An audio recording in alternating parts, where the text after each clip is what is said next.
Hi, this is Kerby Anderson. You know, each day we take on the tough issues and provide a biblical perspective to them. The topics we cover are wide-ranging: apologetics, theology, prophecy, creation and evolution, intelligent design, marriage, family, child-rearing, the millennial generation, trends in society, politics, economics, business, religious liberty, the Constitution, public policy, foreign policy, military policy, tensions in the Middle East, abortion, homosexuality, pornography, sexual ethics, media, technology, history, and America's godly heritage. We talk about anything that affects your faith, your family, or your freedom. So don't go anywhere, because Point of View starts right now.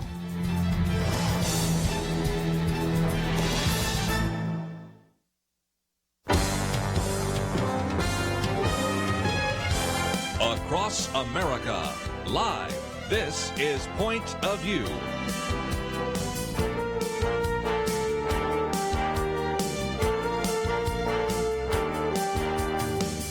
And now, Kerby Anderson. Thank you for joining us today here on Point of View. We're going to be talking about quite a bit over the next couple of hours. About a half an hour from now, we're going to be talking with Clint Bruce. Of course, we are going to use that in large part to talk about this National Day of Prayer, which takes place a week from tomorrow. And, of course, we have in this particular program always spent some time talking about the National Day of Prayer, but because of some of the unique situations that we find ourselves in, this will now be broadcast. And I think that may actually be a positive, because a number of people that could not make their way to a day of prayer event somewhere, even in the Metroplex, we've oftentimes encouraged you to go to the Hope Center, which we're going to be talking about in just a minute. I recognize that if you live in Fort Worth or Dallas, you're working at your business, a little hard to justify in your business or to your employer that, you know, I need to leave about 10:30, drive all the way over to the Hope Center, be there, and I'll be back about 2 or 2:30. But this way, first of all, even if you're sheltering at home, you'll be able to watch it all. If you are even in your business, you can take off time to do so. So we'll be talking about that in about a half an hour. Then in the National Hour, we're going to talk with Ben Courson about his book, Flirting with Darkness. This has not been a good time for people that have maybe issues with psychological issues, a variety of others that are going to be difficult. And so we'll talk about that. Then in the next hour, we'll have George Barna with us as well. And we're going to be talking about some of the new material that he has put together on a regular basis. And so we'll be talking with him about that. And then before the second hour is over, we'll also talk with John Inazu, who has co-authored a book with our friend Tim Keller called Uncommon Ground. Then we'll get back to, again, some of the issues in the pandemic, but I thought it would be good just to start off with that. Let me just mention the first article we've posted here talks about the new normal in restaurants, but since a lot of the examples there come from places like Georgia, Tennessee, Alaska, and a variety of other places where we broadcast in the National Hour, I think I'll postpone that and get to the next article. And this one is interesting because Robert Verbruggen, we've quoted from him before. I need to know more about him because he really seems to understand statistics and math. And that's pretty rare for somebody that oftentimes is writing about social science issues. But the title of the article is Math is Hard, Social Science Lessons from COVID-19. And he has kind of 4 major points, which I will go through fairly quickly. But I would encourage you to read those because his first point is, every prediction has an asterisk, and it's your job to read the fine print. Because he points out that whether we're talking about these computer models or whether we are talking about some of the statements being made by Dr. Anthony Fauci, who has now been also quoted a number of times of admitting that many of these computer models oftentimes present the worst case scenario and maybe should have been reevaluated at the first place. Nevertheless, he says, whether you're talking about computer models or anything else, these are educated guesses from people who basically have dedicated their lives to studying epidemics. And he does point out that sometimes people make a big deal about that one prediction from Imperial College that 2.2 million Americans would die. But he, I think, rightly understands and explains that that prediction was based on a do-nothing scenario where life simply went on. And, of course, we did not do nothing. We did quite a bit. So sometimes when people quote that, I appreciate his dedication to fairness. this was not the kind of issue that was saying that we are going to all have millions of people die, because it was assuming that maybe something would happen. And so you look at the other suggestions and scenarios, which, by the way, are still too high. But nevertheless, I think that's the first point that he wanted to make. And it is something to remember in the future. There's some lessons from this, which I hope future presidents, future politicians, future members of Congress, future members of the National Institutes for Health or National Science Foundation or CDC, whatever, understand and apply in the future. But he says the second one is division is tricky when you don't know the numerator or the denominator. Now, the way we get the infection fatality rate is on the numerator, you have the number of people that have died, and on the denominator, the number of people that were infected. Well, I've always said it's hard to get good numbers when you don't know what the denominator is. Now we're having a lot of people saying we're not even sure we know what the numerator is as well, because there are some that have said that there is an undercount. And this is why just the other day I saw one of these articles coming out saying maybe we should go back and do some post-mortem autopsies of those who have died to see how many others maybe have had the COVID-19 disease. But there are also a number of people that are raising fundamental questions of whether there's an overcount, because sometimes the assumption is that if an individual died, but we didn't have a test, probably they died. And so you had that, 3,700 individuals that were added to the numbers in New York. Although I was just reading one just before we came on the air, see if I can find it real quickly. In Pennsylvania, they removed about 200 deaths from the official coronavirus count as questions mount about the reporting accuracy. So sometimes those numbers go either way. So anyway, for sure, we might have a little bit of question about the numerator, but we have a real big question about the denominator, because we simply do not know and are only starting to get a handle on how many people were infected, and recognize that our estimates were indeed too small because we weren't doing randomized studies. And the ones coming out right now say those numbers were much larger, which means the infection fatality rate is much lower. Let's take the third one real quickly. Straightforward numbers might not mean what you think. And he points out, as I just mentioned a minute ago, that some of these studies that have surfaced over the last couple of weeks are studies that aren't necessarily based on random samples. As a matter of fact, even the one that I quoted the other day from Stanford, which was in Santa Clara County, I thought, well, that one is one of the best. And then I read a little bit later that, no, the individuals that were even tested there were responding to a Facebook ad. So, again, not as randomized as you would like, but certainly a little closer to random than what we've had. And the second point, which I'm going to come back to in the next segment, is many of these tests simply are not perfect. They're hardly anything like that. And so we get both false positives and false negatives. The false negatives, most dangerous. People walk out thinking that they're fine, and they're not. And I'm going to go into that in more detail in just a minute. But point number 4, just before we run out of time in the first segment, it's hard to know if A is higher than B if you don't know A or B. And that gets into some of the cost-benefit analysis, which is taking place right now in the many states, as to we wonder how many people might die if we open up. But we also wonder what happens if we don't in terms of mental health issues, bankruptcies, including even bankruptcies of hospitals. As I pointed out yesterday, one of the most interesting headlines is the tens of thousands of people at the Mayo Clinic that are being furloughed during a global health crisis. And, of course, as we've pointed out, that's because some of those, what we're seeing as non-essential surgeries and other treatments were removed, and as a result, that's where a great deal of revenue stream goes to both doctors, clinics, and hospitals. Let's take a break, though. We have a lot more to cover, and right after the break, we'll get into a couple of news stories that you need to know about, and then I'll try to explain a little bit more. What does testing really entail?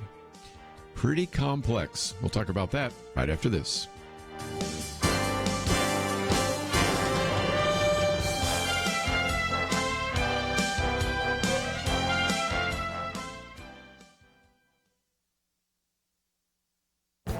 This is Viewpoints with Kerby Anderson. Many Many hospitals in America seem headed for bankruptcy. How could this be, given the need for clinics and hospitals to fight the virus pandemic? The reason is simple. The CDC recommended that healthcare providers postpone elective procedures in order to have the needed capacity to treat COVID-19 patients. If you needed a knee replacement, you had to wait. Everything from hernia repairs to colonoscopies were delayed. Some doctors even paused chemotherapy for less aggressive cancers in order to avoid exposing their patients with suppressed immune systems to the virus. There's just one problem. Hospitals and doctors make most of their income from these elective procedures that the CDC recommended they postpone. The Wall Street Journal reports that hospitals and physicians are now hemorrhaging cash. That revenue stream has dried up, at least for now. In addition to the financial cost is the medical cost of suspending care. Preventive screenings like mammographies and colonoscopies have been canceled. Cancers that would have been found go undetected. Chronic conditions can get worse because regular checkups have been postponed. We may be moving quickly toward telemedicine, but many important diagnoses must be taken place in person. Over the next few weeks, we will be hearing about hospitals filing for bankruptcy and healthcare workers being fired or furloughed. It may seem hard to believe that the doctors, nurses, and medical personnel that we depended on these many weeks will now lose their jobs because of the CDC recommendation. We have been praising these healthcare workers for their stamina and perseverance in the midst of this pandemic. Unfortunately, we may end up rewarding many of them with a pink slip. I'm Kerby Anderson, and that's my point of view.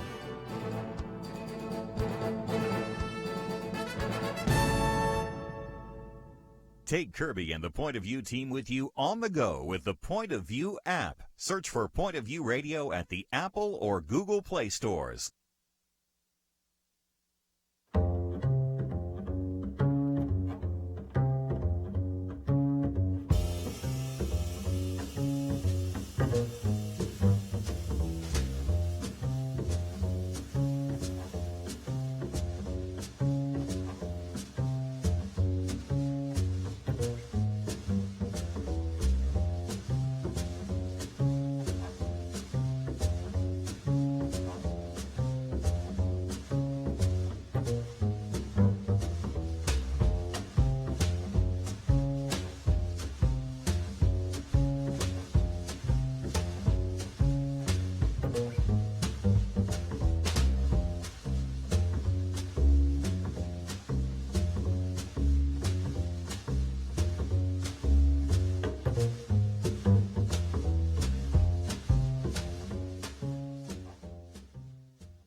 You're listening to Point of View, your listener-supported source for truth. Back once again in just about half an hour, a little less than half an hour now.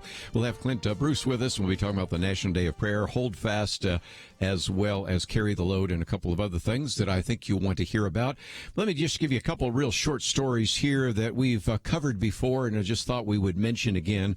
One of my biggest criticisms of the way in which media is done, they cover the story, it vanishes, and you never hear it again, and you wonder what was the rest of the story, and sometimes the rest of the story is more interesting.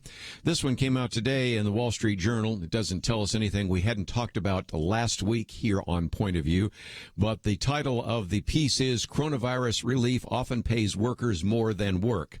And the estimates here from this particular article are that roughly half of all U.S. workers stand to earn more in unemployment benefits than they did in their jobs before the coronavirus pandemic.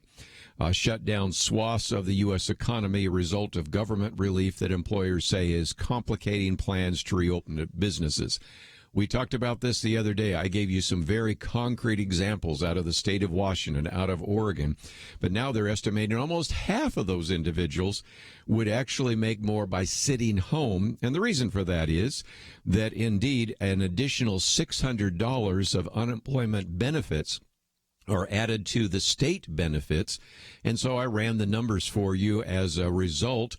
I'll just use one example out of Portland. This individual had to let hundreds of people go in all the restaurants that he had, but he recognized that a line cook could actually make maybe $600, then another $400, then another $600. He started adding it up. You could make actually more than $1,000 a week by staying home, and you would actually take a pay cut if you went back to work in his restaurant. And so guess how hard it was to try to get people to come and work for him. The other story I thought I'd just cover real quickly. Many of you might remember the story of the man and woman in Arizona that claimed, at least the wife claimed because the husband died, that they ingested fish tank cleaner because indeed they were hearing about hydroxychloroquine, but this is hydroxychloroquine sulfate, which is a fish tank cleaner. And apparently, supposedly, they drank it thinking that that would prevent them from getting the coronavirus, and her husband died. And, of course, everybody in the mainstream media blamed Donald Trump. And even on this program, we said, just because he mentions a particular drug treatment doesn't mean that you go get something out of a fish tank cleaner supply store and drink it. Well, now the rest of the story is Wanda is now actually being investigated for killing her husband, Gary, because her argument was that actually he ingested it, as did she. She survived, he didn't. But now it seems like very likely, in light of some of the research now coming out of that community there in Arizona, that the woman killed her husband. It had little to do with Donald Trump, but she simply used Donald Trump as a scapegoat. And, of course, all the reporters immediately jumped on Donald Trump. But it turns out that she was just trying to eliminate her husband, as best we can determine. Of course, that's just the allegations. We still have to go through a court of law, but I think you might get a sense of where that's going to lead in the future. So if you have not heard the rest of that story, that's one for you to consider. Let's, if we can now, for the few minutes that I have before we do our interview with Clint Bruce, talk about testing. Yesterday, we talked about the fact that there is this assumption that testing is this silver bullet, and the criticism that has come saying we're not producing enough tests. And I keep saying, okay, if the test is negative, what does that tell you?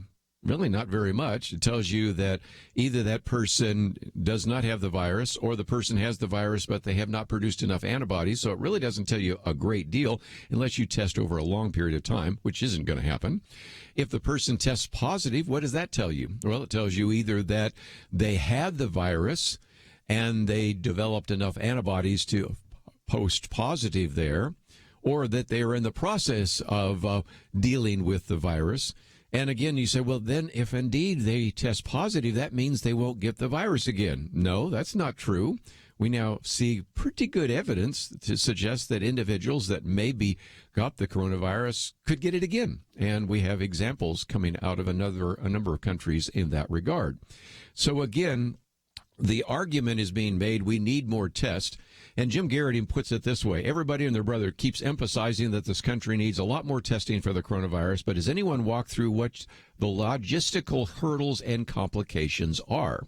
Now, let's give credit where credit is due. The United States has had a nice jump. They used to have from about 440,000 tests per day to around 200,000 tests per day. But it's still below what public health officials think that we need. And the other day, President Donald Trump said that soon the United States will be able to conduct 5 million tests a day. I don't believe that. Sorry, Mr. President. I do respect a lot of things that you've done. That is certainly not even close, because the country, if you want to put this in perspective, so far has conducted about 5.8 million tests. That's how many tests we have actually been able to conduct since we started. And then to say that we're going to conduct 5 million tests every day, when that is the cumulative number we've actually done, I don't think you have to know anything about mathematics to figure that isn't going to work out. So anyway, why is this so difficult? Let's walk you through real quickly. In order to be tested, you have to collect samples from an individual. So you stick a swab into the patient's nose, reaching all the back of the nasal passage. You collect, and I know it might be at lunchtime, these secretions called mucus. And then you take that swab, seal it in liquid, send it off to the lab. There they do what is called quantitative reverse transcription. That's where you take material like RNA from a sample, making copies of it, and see if it matches the examples of that infection.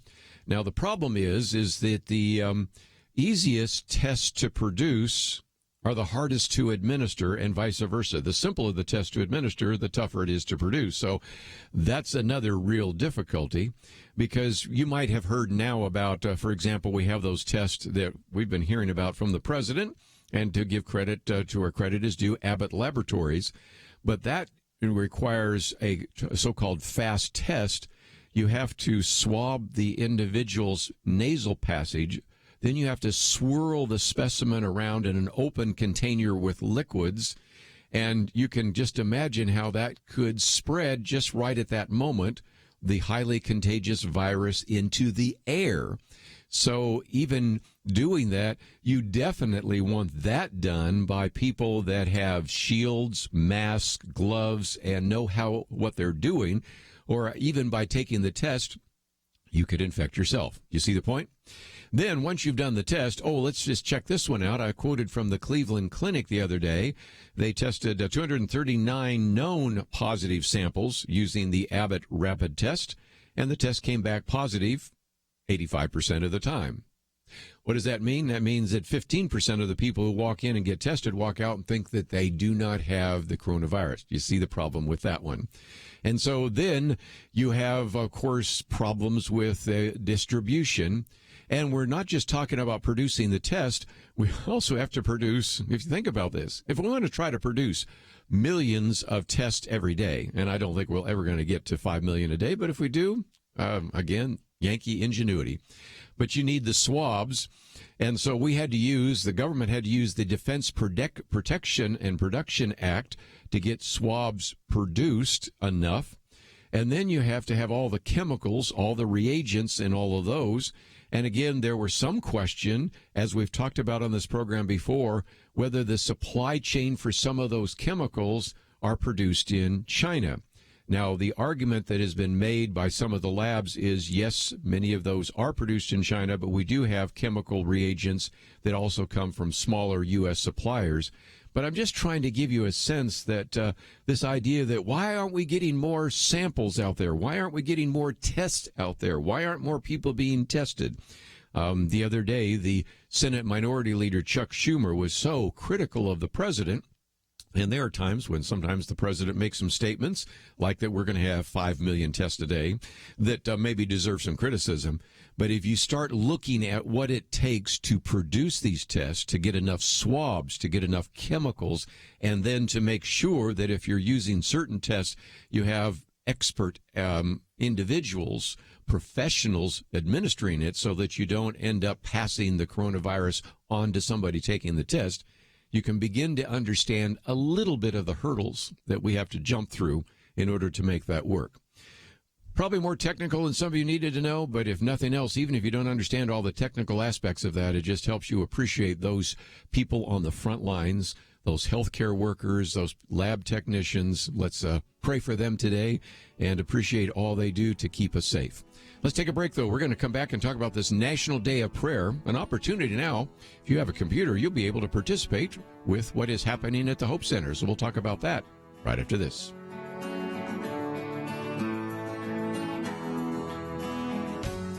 "2020. Is there anything important happening this year? Well, not unless you consider major disputes in various Christian denominations, international tensions over a flu epidemic, economic uncertainties, and a presidential election important. Question: where will you get real news, credible opinion, clear biblical thinking on the things that matter most? Answer: Point of View Radio with Kerby Anderson and the team. You can make sure their voices continue speaking loud and clear by taking a moment right now and joining the Truth Team. It's easy, but you do have to visit our website or make a quick call. Go to pointofview.net/team or call 800-347-5151. You have the power to make a difference. Joining the Truth Team can help ensure that millions of people will get a different opinion from the major purveyors of fake news. We don't get big advertising dollars like the networks or tax money like PBS. We depend on you. Pointofview.net/team and 800-347-5151. Point of View will continue after this.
You are listening to Point of View. The opinions expressed on Point of View do not necessarily reflect the views of the management or staff of this station. And now, here again is Kerby Anderson. If you've ever listened to Point of View, you know that we really try to make a big deal about the National Day of Prayer. That will be happening this year, a week from tomorrow, and that will be May 7th, and it is always taking place on the first Thursday in the month of May. It was kind of established, if you will, historically all the way back to George Washington, and of course then we have some very significant times of prayer during the Civil War with Abraham Lincoln. But Congress then actually passed the idea of a resolution back in 1952, and President Harry Truman signed a resolution calling for an annual National Day of Prayer, but it kind of moved around. So in 1988, President Reagan signed into a law a bill that establishes the first Thursday of May as a time for a National Day of Prayer. And since then, we've spent so much time talking with all sorts of individuals, whether it's Vonette Bright or whether it is Shirley Dobson, or, of course, many of the people that have been actually honorary chairmen, like Jack Graham, who's on the program with us the other day, and many more. And, of course, one of the things that has always been an encouragement is to have people gather to pray. Well, the coronavirus has sort of changed some of that, but I think that provides an opportunity, because if you were listening a while back when we were talking with Scott Sanju, who is the new president and CEO of the Hope Center, they are going to be broadcasting that and going to invite a number of individuals to pray for different segments of our society. And the individual that is really kind of at the center of some of this is our guest right now, who is Clint Bruce, a former Navy Special Warfare officer, a graduate of the U.S. Naval Academy. He, of course, was in the first military later, but first of all in the area of football, because when he was at Navy, he was a middle linebacker, captain, MVP of the Aloha Bowl championship team, then later played for the Baltimore Ravens, the New Orleans Saints, and now more importantly, he's also become and was a Navy SEAL. Has, since his time in the Navy, has founded a number of companies. TRG is a kind of a trusted advisor on security and safety. Holdfast is a leadership and team development company. And then he's also been involved, of course, with Carry the Load, led by another, by the way, Navy grad and former SEAL. So, Clint Bruce, just great to have you on the program with us today. You know, it's a pleasure. And the current Navy grad and former SEAL that's running Carry the Load is both a better athlete and was a better SEAL than me. So Carry the Load is in great hands. Well, again, you just have such an impressive resume. And let's talk about that for a minute before we get to this National Day of Prayer, because I know you certainly have a great heart for Carry the Load. And also we have information about your company and also Hold Fast. Can you kind of give us an overview of some of the activities you're involved with? Because you are certainly an individual that has a great desire to minister to those of us that have served in the military. First of all, thank you for your service. Hey, listen, thank you for being worth it, and the listeners for being worth it. And when I say that, it's interesting. People it kind of catches them off guard, because normally people are used to maybe hearing you're welcome, but I'd say, hey, thanks for being worth it. And what I tell them, and the reason I started saying that was because, you know, that is what we're thinking and hoping when we're over there, that you sit there and, you know, I missed the birth of my first daughter, and you know, that, man, I hope these people are worth it. I hope these people are worth it. And you come home and you find that they are. And you find these amazing people doing amazing things, kind of like Theodore Roosevelt said, do what you can, where you are with what you have. And so many people are doing it, especially in this time right now. So that's why I say thanks for being worth it, because it validates that season of service that I was fortunate enough to be a part of. And yeah, my life is, I was on the phone earlier today, and they were asking me about, I said, you know, my life is kind of Forrest Gumpian. I just got to put my head down and I go and I look up and I'm in these amazing places full of amazing people, and I just try to keep up until the next adventure kind of makes itself available. And there's always been a little bit of a strategy behind that. But for me, from a business perspective and really from an endeavor perspective, I've always kind of looked to Scripture. And so for me, from an entrepreneurial perspective, it's, you know, 1 Peter 5, 6, and 7, do not put on errors, God will promote you in his due time, is very careful for you. And then there's Galatians 6, 9 that says, do not go weary of doing what is right, then in time and reap the harvest and the benefit. And then Proverbs 22:29 is, see a person excellent at the work, not speak for small men, not speak for kings. And then Proverbs 27:2 is, let no one boast for themselves, a stranger's lips and not his own. So like the Arkansas Clint Bruce translation, that's don't sweat it, do work, be excellent, shut up. and it just kind of takes care of itself, right? And that was my deal when I started playing football. I was like, hey, what do I have the capacity to play, and what am I willing to do? And I just started playing the game and doing what the coaches asked me to do, and kind of found my way into a position that met my athleticism and mentality, and just did that really hard. And so for me, it's always been about knowing why I'm doing what I'm doing, and when you know why you're doing what you're doing, then the what's are very, very simple. And in this day and age, my passion, I want to work for the best leaders in America, create amazing careers for veterans and athletes as they transition, yes, and win the war on veteran and athlete suicide with the power of daily wins and a good day's work, and to make Christ famous throughout that whole process, which I fail at, but that's what I'm always trying to do. Let me just mention that we have a couple of links. First of all, one to Hold Fast, and I would say that people listening right now might say, as soon as we aren't in lockdown here, I'd like to have Clint Bruce come and speak at our church, speak at our youth group, or a variety of other things. I'd like to know more about what he is doing in terms of leadership development, or next time maybe we want to do something on Memorial Day for Carry the Load. I want to get him involved in our church. So there's a very good connection there, which we have on the website. But let me also now maybe transition for a few minutes to talk about this National Day of Prayer. You can go to thehopecenter.org/ then NDOP, which just stands for the National Day of Prayer, or just you can follow the links there. And this is just a great opportunity because in the past, one of the things, Clint, I always tried to encourage people to do is go to an event, whether it was in Dallas or Nashville or Austin or maybe in Tallahassee, because lots of times there were things happening in the capitals or in the major cities. Yeah. But we had a fair number of listeners that say, I'm up here. We got listeners all the way up in Alaska and Maine. They're not going to any of those events. And here now, they can literally go online and watch the entire event. And so you're the keynote speaker talking about the military. So give us a kind of a preview of what we're going to have a chance to hear you say and see you say when we watch this online. Well, I do that at risk of disappointing you now when you'll eventually just be disappointed later when you actually hear it.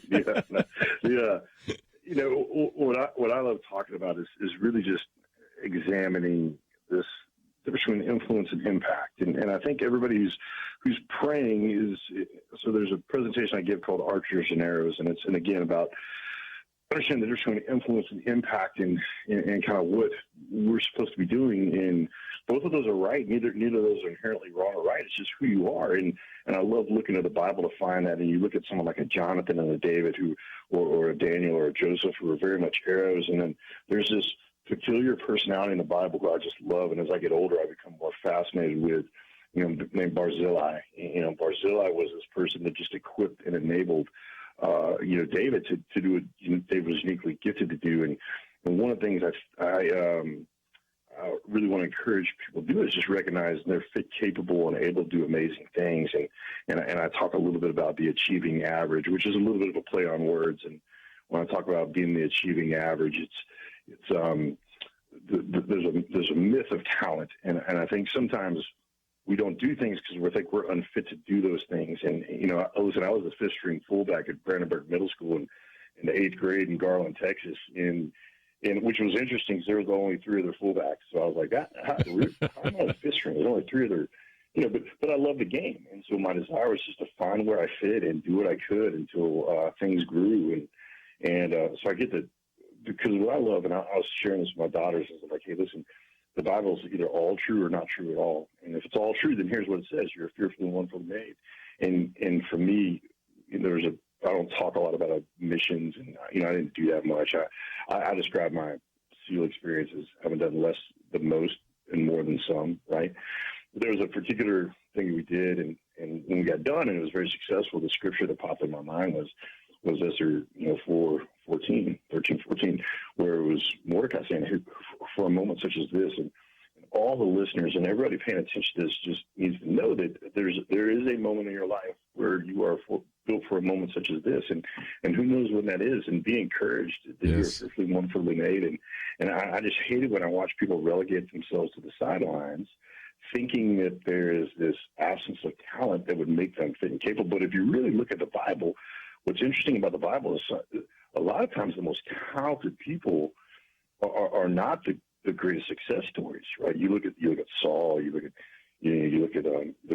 Samson. I mean, these, from a talent perspective, Samson was a combine creature. I mean, he had all the metrics, but failed to manifest in a way that was significant. But there's places for some of us that don't have all those gifts and all that. I need to take a break, but when I come back, I want to talk a bit more about this National Day of Prayer and what is going to take place and how you can watch it. It's a virtual event, and so if you've always wanted to participate in that, this is going to be an opportunity, which we'll talk about right after this.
Now, back to Point of View, your listener-supported source for truth. Back for a few more minutes talking about this National Day of Prayer. Again, it takes place next week, which is May 7th. And if you think about this, I think I've been able to count, and other people that have been able to focus on that more than me have found that there's at least 150, I think, different prayer proclamations that have existed in this nation. More than, I think, 60 different ones that I've even seen that were presidential proclamations. So prayer has always been been a very important part of America. And so in many cases, we've always encouraged you to attend a National Day of Prayer event. That's a little different now, but I think maybe even more positive, because if you think about all the listeners right now that could actually participate in this virtual event, that would be many more people than we could pack into the conference center there at the Hope Center. And I might just mention, we have Clint Bruce with us, who is going to be the keynote speaker talking about the military. Scott Sanju has been on the program with us, will be giving welcome and opening prayer. There'll be focuses on business, church. Pastor Brian Jones will be doing that. Community, education. John Leinenberger will do that. A new one on family, Jacob and Brissa, 5th grade students. It'd be kind of fun to hear that one. And then, of course, Texas State Senator Angela Paxton's been in the studio with us, and last time was on the phone with us talking about government, media, and then the end with Lieutenant Colonel Alan West. Now, that is pretty good. You got a Navy SEAL and an Army Ranger all participating. So, Clint, if nothing else, I think we've covered the military pretty well, haven't we? Yeah, I'd say that's definitely been covered. Let's, if we can, talk about some of the other aspects of what you're going to be sharing, because I love what you were getting to. We just had one of those mandatory breaks that sometimes we tend to say, well, look at Saul. He has all the gifts. He's kind of like a Hollywood leading man, and look how he kind of failed. Look at Samson. He's the strong man, and how he failed. And yet sometimes God can use, matter of fact, us, just everyday types of people to go out and make a difference. And I know that's kind of what you wanted to talk about.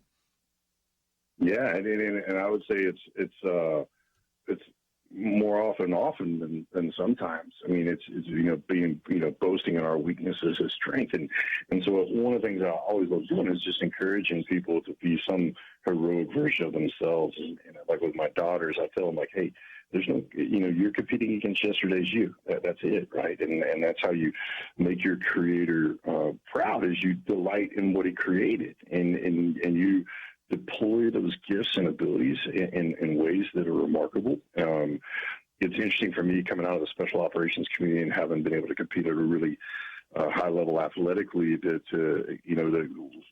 in some ways it's kind of great at the extraordinary, bad at the everyday. And it's interesting to see, especially when you have this emergence of an entrepreneur out of the military. A lot of times we can not fully appreciate the 80% that has to happen that allows us to point 100% of us at the 20% of the mission impossible, right? And so much of many great endeavors are made up by what people would say is just average, but it's not. It's not at all. I mean, you look at Moneypenny measured against James Bond. Well, truthfully, James Bond would be dead without Moneypenny, because he's never listening, and he's always about to die. And then Moneypenny calls and reminds him what he's supposed to do. And I just think it's fun to remind people that they're fearfully, wonderfully made, and made for a moment such as this, and that this can be 1,000 different times a day. And one of the things I think is remarkable about this season right now is, I think teachers have always been appreciated and celebrated, but I don't know if teachers have been appreciated and celebrated like they are now. Oh, yes. Because I've been fired as history, math, but I knew that was coming anyway. PE, science. I've been fired as all those positions in our current homeschooling environment, right? And I think there's an unprecedented appreciation for the infrastructure that sometimes we take advantage of, and just to celebrate people where they are, what they know how to do, and how valuable, and again, that's a reflection on the Creator. And if nothing else, I think a lot of parents that said, I always thought being a teacher was really hard, and now that I have to do this, I'm really beginning to appreciate that. And as a matter of fact, tomorrow, John Zmirak will be with us, because he's talking about this attempt at Harvard University right now to have a symposium. They've already had a magazine, that article coming out, really questioning whether we should allow parents to educate their kids. So we're going to get into that whole issue of homeschooling, but that's just a good example of one of the elements here, because we are encouraging prayer through this entire time for the military, for business, for the church, for the community, for education, for the family, for government and media. And each one of those prayer targets is really key. But just before I let you go, talk about the military. How can we pray for those of you that have served in the military? How can we pray for those men and women in armed services right now? What can we pray for them about? Well, I mean, listen, I think before all endeavors, prayer's got to come. Psalm 127, unless the Lord's built the house, the laborers work in vain. And so I think we as individuals, when we start anything, to kind of begin to see that thing with prayer. And then particularly for the military, I would tell you that I was visiting with a Vietnam veteran, and I think we had to work hard as a nation to reconcile with that generation who was not welcomed home and recognized and valued the way they should have been. And my generation has not experienced that. My generation has experienced, whether you feel this way or that way about the war, we've been universally welcomed home. But I would tell you the prayers I appreciated most were certainly for protection and clarity and wisdom and speed and strength and virtue and valor and all those things that the battlefield demands of you. But for my family back home, I lived much of my life trying to find myself in the positions I found myself in. And my bride, who grew up here in Dallas, went to Trinity Christian, there was just not much of her life was spent anticipating that and being married to a guy that was going to be gone when she had our daughter. And so praying for our families and praying for the things that make us good at our craft and praying for being great stewards of the resources entrusted to us and the hope and confidence that people place in us, both the people that we're trying to help in those locations that we go to and the citizens that send us forward. It is everything you pray for anybody else, but with an intensity and an urgency that in some ways recognizes the situations we find ourselves in. Well, we certainly appreciate you being willing to speak at the National Day of Prayer with the Hope Center next Thursday, and I appreciate you giving us some time today here on Point of View. And again, I would encourage people, if they'd like to know more about you, we also have a link to Hold Fast, and if people would like to maybe come and have you speak, I certainly would encourage them to do so. And so, Clint, thanks for being with us today here on Point of View. You bet. I have an Instagram, clintbrucehfst.com, that my daughter set up, so I don't know how to use it yet, but it's there too. Yes, and matter of fact, we have some of those links there as well. So let's take a break. Just before we do so, one last time, I want you to consider joining with us in a virtual event, and I'll mention it again next week, which will be taking place again Thursday, May 7th at noon. You can go to thehopecenter.org and you can register. You don't have to register, but I think that would be good for you to do, because then that would give you some of the information that you would need in order to follow this, or else simply just go to, of course, Facebook and you'll follow all the information there. But I hope that you might register, because eventually, I'm thinking maybe a month from now, the Hope Center might be open to visitors, and I'm sure that everybody from Scott Sanju to a variety of other individuals at that organization would be glad to kind of give you a tour. Kelly Dixon, I'm sure, would be, and April Chastain and some others, just to kind of show you around. And as you have heard so often here on Point of View, we've interviewed many of the leaders of some of those ministries. And just for you to have a chance to see what is happening there is pretty exciting. But until then, we still have a virtual opportunity for you to participate in the National Day of Prayer. And so I would encourage you, wherever you are in the country, to just take the time to log into the Hope Center and to find out a little bit more and to watch this event that will be taking place next Thursday, a week from tomorrow. Let's take a break. We have a lot to cover, and Ben Courson will be with us right after these important messages.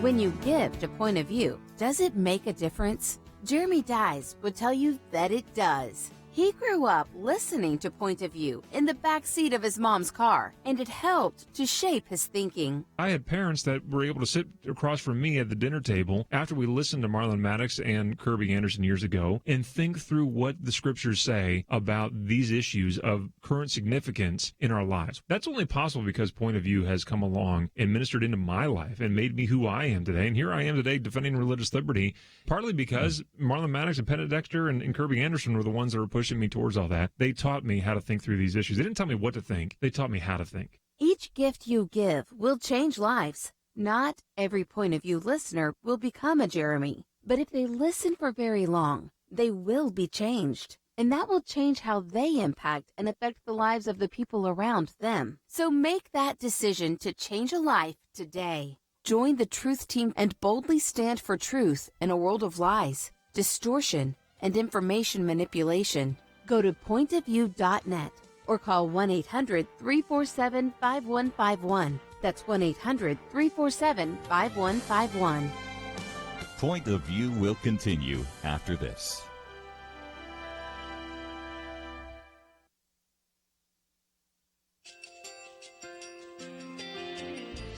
I just want to thank you so much for all the wonderful programming you have. You're just absolutely fantastic. I recently started listening to Point of View, and I really found it interesting because of the different subjects you cover. Thank you for that. I really appreciate everything that you do in keeping us informed. Thank you, Kerby, for everything that you have been doing. I appreciate all the work that you're doing, advocating for the Word of God. Thank you so much. Point of View, I think, is absolutely necessary because it's a Christian perspective, a biblical worldview perspective, and receive very current, up-to-date information about what is really going on, week to week in our culture, which is changing so rapidly, and yet it's morally sliding backwards. Yeah, I'm just, first of all, I thank you guys. Y'all's program is wonderful, and enjoy it every day. I learn so much every time I listen to it. Point of View Radio Talk Show.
Hi, this is Kerby Anderson. You know, each day we take on the tough issues and provide a biblical perspective to them. The topics we cover are wide-ranging.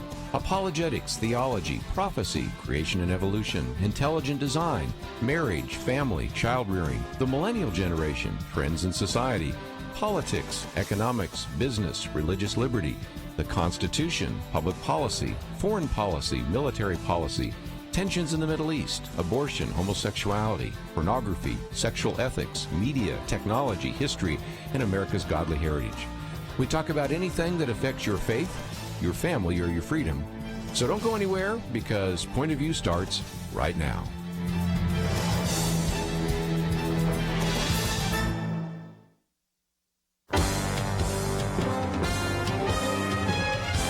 Across America, live. This is Point of View.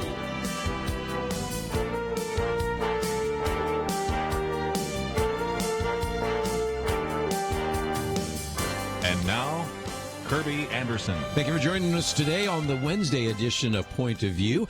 And we're going to be talking about a number of different topics over the next couple of hours. Let me just mention that in a minute we're going to get to Ben Courson as we talk about a book that is not out, but will be out in the fall, Flirting with Darkness. Then later this hour, we're going to talk with our good friend George Barna, who brings all sorts of wealth of information and statistical analysis and polling to our conversation. And then in the next hour, we'll be talking with John Inazu, who is a co-author with Tim Keller on a book called Uncommon Ground. And we're also, before the 2 hours is over, get back into some of the issues, some of the facts, figures, statistics about the pandemic that we're dealing with as well. And while we're talking about the pandemic, we have to recognize that right now there are all sorts of questions being raised about, medical risk and economic issues, but there's one that we've tried to feature every week if we could, and that is something that oftentimes is in the background, and that would be mental health risks.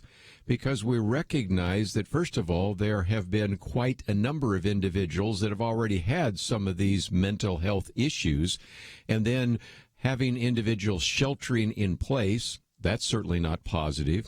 When we now talk about more than 20 million people who have filed for unemployment, we recognize that oftentimes suicides increase for unemployment. Matter of fact, some of the numbers we've used, for every 1% increase in unemployment, there's a 1% increase in suicides and a 3.6% increase in overdose deaths, and some of those things that we can talk about. So we really want to try to get into this issue once again, as we've talked about a couple of times with some of our different guests. And so we bring back to the microphone Ben Courson. You probably are familiar with his TV show, Hope Generation. It airs in more than 180 countries. He's on radio stations with his radio program. Last time we had him on talking about optimists, I should say, and an individual that, of course, has had a great presence in social media. His YouTube video has hit over 1 million views, and the podcast and all sorts of other things that you can find out about, and we have a link to his website. But he's been very honest to share some of his own struggles with depression and heartbreak and even the loss of his brother and sister. And so we thought we might chat with him today and also give you a little bit of an advanced look for a book that'll be coming out this fall with Harvest House, and that is the book which has the title Flirting with Darkness. Ben, welcome back to Point of View. Oh, I miss you guys. It was so good talking last time, and I think this is such a timely moment to be speaking about hope, especially in light of the coronavirus pandemic. So it's an honor to be on here again. And you're down in Southern Oregon. I get to Oregon every single year. My wife is from Oregon, but I don't sometimes make it down to the Ashland area and everything. But understand, especially there's a couple of great rivers down there I want to fly fish. So I need to come down and see what you're doing down there. But first of all, thank you for joining us on the phone today. And tell us about this book, The Foreword by Greg Laurie. I've got this kind of advanced PDF that gives me a little bit of a look, but 43 different chapters looking at flirting with darkness, defeating depression, and dancing in the light. Give us an overview for a minute before we get into some of the specifics. Yeah, so this is a book that looks at depression through 4 lenses. We're going to use science, history, the Bible, and my personal story to equip people with the weapons needed to defeat what I call the dark lord of depression.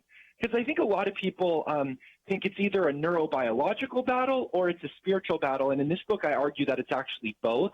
And so I want to equip people with the tools necessary to defeat this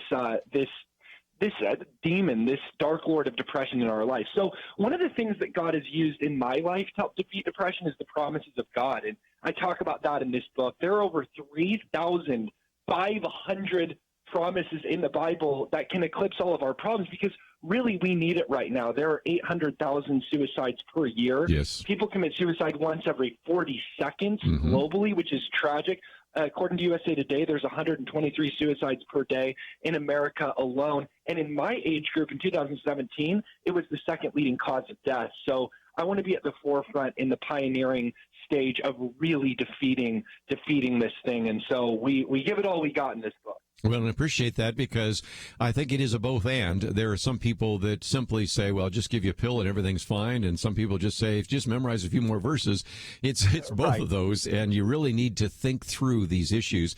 So let's kind of work through each one of the sections in your book. And again, I've had a chance to look kind of at this PDF, which I'm really looking forward to when the book is out.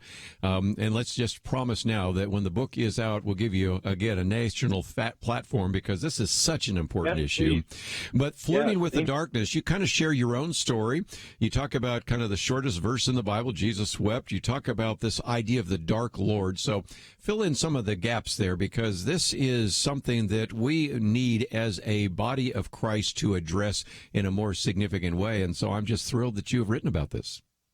Yeah, so two things. The first part of that book that you're referring to, for example, I talk about the shortest verse in the Bible, and in English, it's Jesus wept, but actually in the original language of the New Testament, that verse is 16 characters. The actual shortest verse in the original manuscripts, like in Greek, is rejoice always. That's 14 characters. And so if brevity is the wit of genius and the mind can only absorb what the sea can endure, then I would say that simplicity after complexity is that, yes, weeping lasts for a night, but joy comes in the morning. So we shouldn't just stop at Jesus wept. The mantra should actually be rejoice always, because that's in the context of Jesus calling Lazarus out of the grave, and he's the King of Kings and Lord of Lords who puts death to death. So we don't have to be scared to death of death. We can live hopeful lives, and that's what that chapter effectively and essentially is about. And then I also, secondly, talk about in that first part of the book, being diagnosed actually with complex PTSD. Yes. After my good friend committed suicide. He's also a pastor, and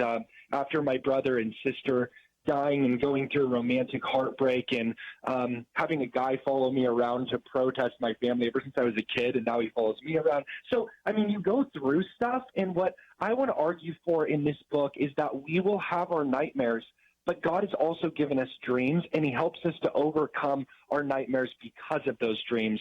And that's what the first section of the book is about. And again, one of the things I appreciate is, of course, your vulnerability. But again, as you share some of that, I just sort of sometimes think, goodness, how does Ben get up in the morning and put one foot after another? And in some respects, that's because you have really a great credential, if you will, to address these issues, because you're a fellow traveler. So I need to take a break. When I come back, though, you have 11 weapons. We won't go through all 11. There's just no way in the time that we have here. But different weapons to defeat depression. And I thought those were very helpful as well. And then just a whole very extensive section on dancing in the light. And the only problem I think we'll have, Ben, is that a lot of people are going to say, can I get that PDF? Because I don't want to wait till the book comes out. I want to learn this right now. I want to apply this to my own life, because let's face it, every one of us, either we've had suicidal thoughts, or we've had friends that have had suicidal thoughts, or in most cases, when you're an old guy like me, you have had friends who have committed suicide. So this is an important book, and I just wanted you to know that it's coming out, Flirting with Darkness, but we wanted you to be able to apply some of those lessons. So after the break, we're going to talk about a few of those weapons that Ben has identified that will help any of us dealing with depression, or help us to help others dealing with depression to know what to do. We'll be right back.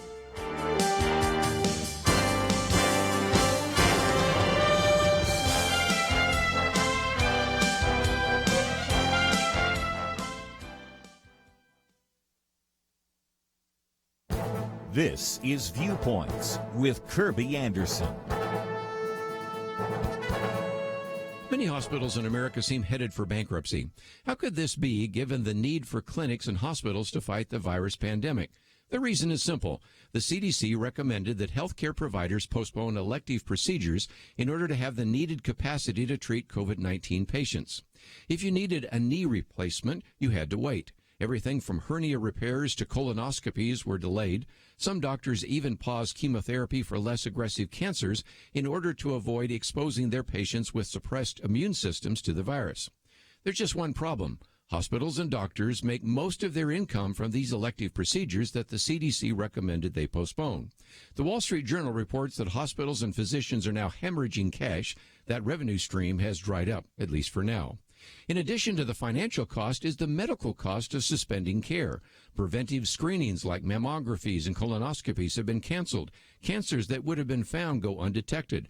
Chronic conditions can get worse because regular checkups have been postponed. We may be moving quickly toward telemedicine, but many important diagnoses must be taken place in person. Over the next few weeks, we will be hearing about hospitals filing for bankruptcy and healthcare workers being fired or furloughed. It may seem hard to believe that the doctors, nurses, and medical personnel that we depended on these many weeks will now lose their jobs because of the CDC recommendation. We have been praising these healthcare workers for their stamina and perseverance in the midst of this pandemic. Unfortunately, we may end up rewarding many of them with a pink slip. I'm Kerby Anderson, and that's my point of view.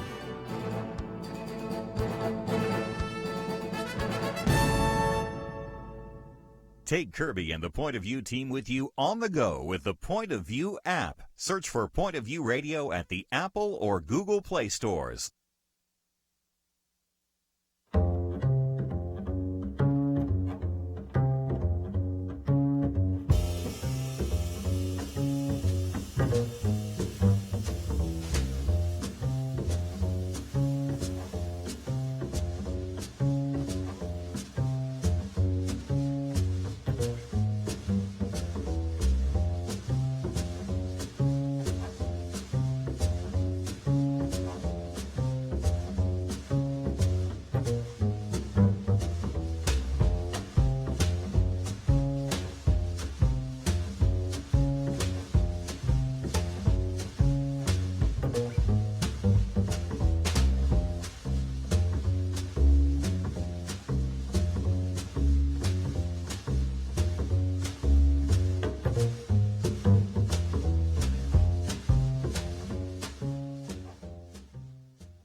You're listening to Point of View, your listener-supported source for truth. Continuing our conversation today with Ben Courson as we talk about a book coming up in the future, Flirting with Darkness. And when we talk about depression, you think about other programs we've done with Jeremiah Johnston, Dr. Greg Knopf, Michael Perrin, Jack Graham was on even last week. We talked about that. June Hunt, Sheila Walsh.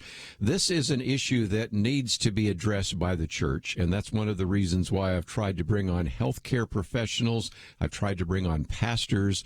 In this particular case, Ben's talking about his own experience as a speaker and an individual that is really trying to reach out to the next generation. But one of the things, Ben, we talked about is that in the middle part of your book, you have all these great weapons, 11 different weapons for defeating depression. Can you give us maybe just an overview of a couple of those that have been so helpful in your life or in the ministry that you've had with others? Yeah, one of the weapons is the theological concept from Genesis that God is El Roi. El Roi, that means the God who sees. And a lot of depression is derived from this despair festering alone in isolation because we think we want to disappear when what we really want is just to be found. So seeing how God sees us gives us the feeling that we're not alone. In fact, we'll never be less lonely than when we get alone with God. Another weapon that I like to propagate is something called neuroplasticity, and that is the understanding that we can take our thoughts captive and be transformed, as Paul said, by the renewing of our mind. Quick little science here. Secular research has now shown us through brain scans that when we pray to a loving God, we develop richer, thicker gray matter in our prefrontal cortex, which helps our focus, concentration, and creativity. And it also increases blood flow to the anterior cingulate cortex, which is the part of the brain responsible for empathy and compassion. And it lowers activity and high blood flow to the amygdala, which is responsible for fear, anger, stress, and anxiety. So when you actually pray to a loving God through neuroplasticity, continuously meditating on him, through rote and repetition, thinking about the fact that he is love, this can actually help us overcome depression as well. And those are just a couple. I wish I had time to go through all 11, but honestly, these weapons have been instrumental in helping me defeat depression. And I do appreciate the fact that we've talked about neuroplasticity because it also is affecting how our brains really are getting rewired by some of this electronics and all the rest. And of course, that's a danger as well, because sometimes whether it's social media or social isolation, sometimes either extreme is a danger.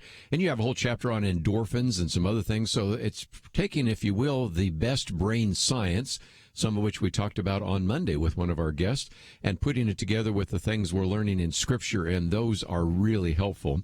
But let's, if we can, move to the last part of your book, because it talks about dancing in the light, and this is full of just great stories and illustrations and encouragement, which I think in some respects is exactly what we need, because right now there are people that are listening to this that are depressed and they're struggling with what to do. And what you want to do is to move away from the darkness and into the light. Can you give us some direction there? Yeah, I believe that God didn't call us to just brood, and he didn't call us to let depression wash over us in endless waves.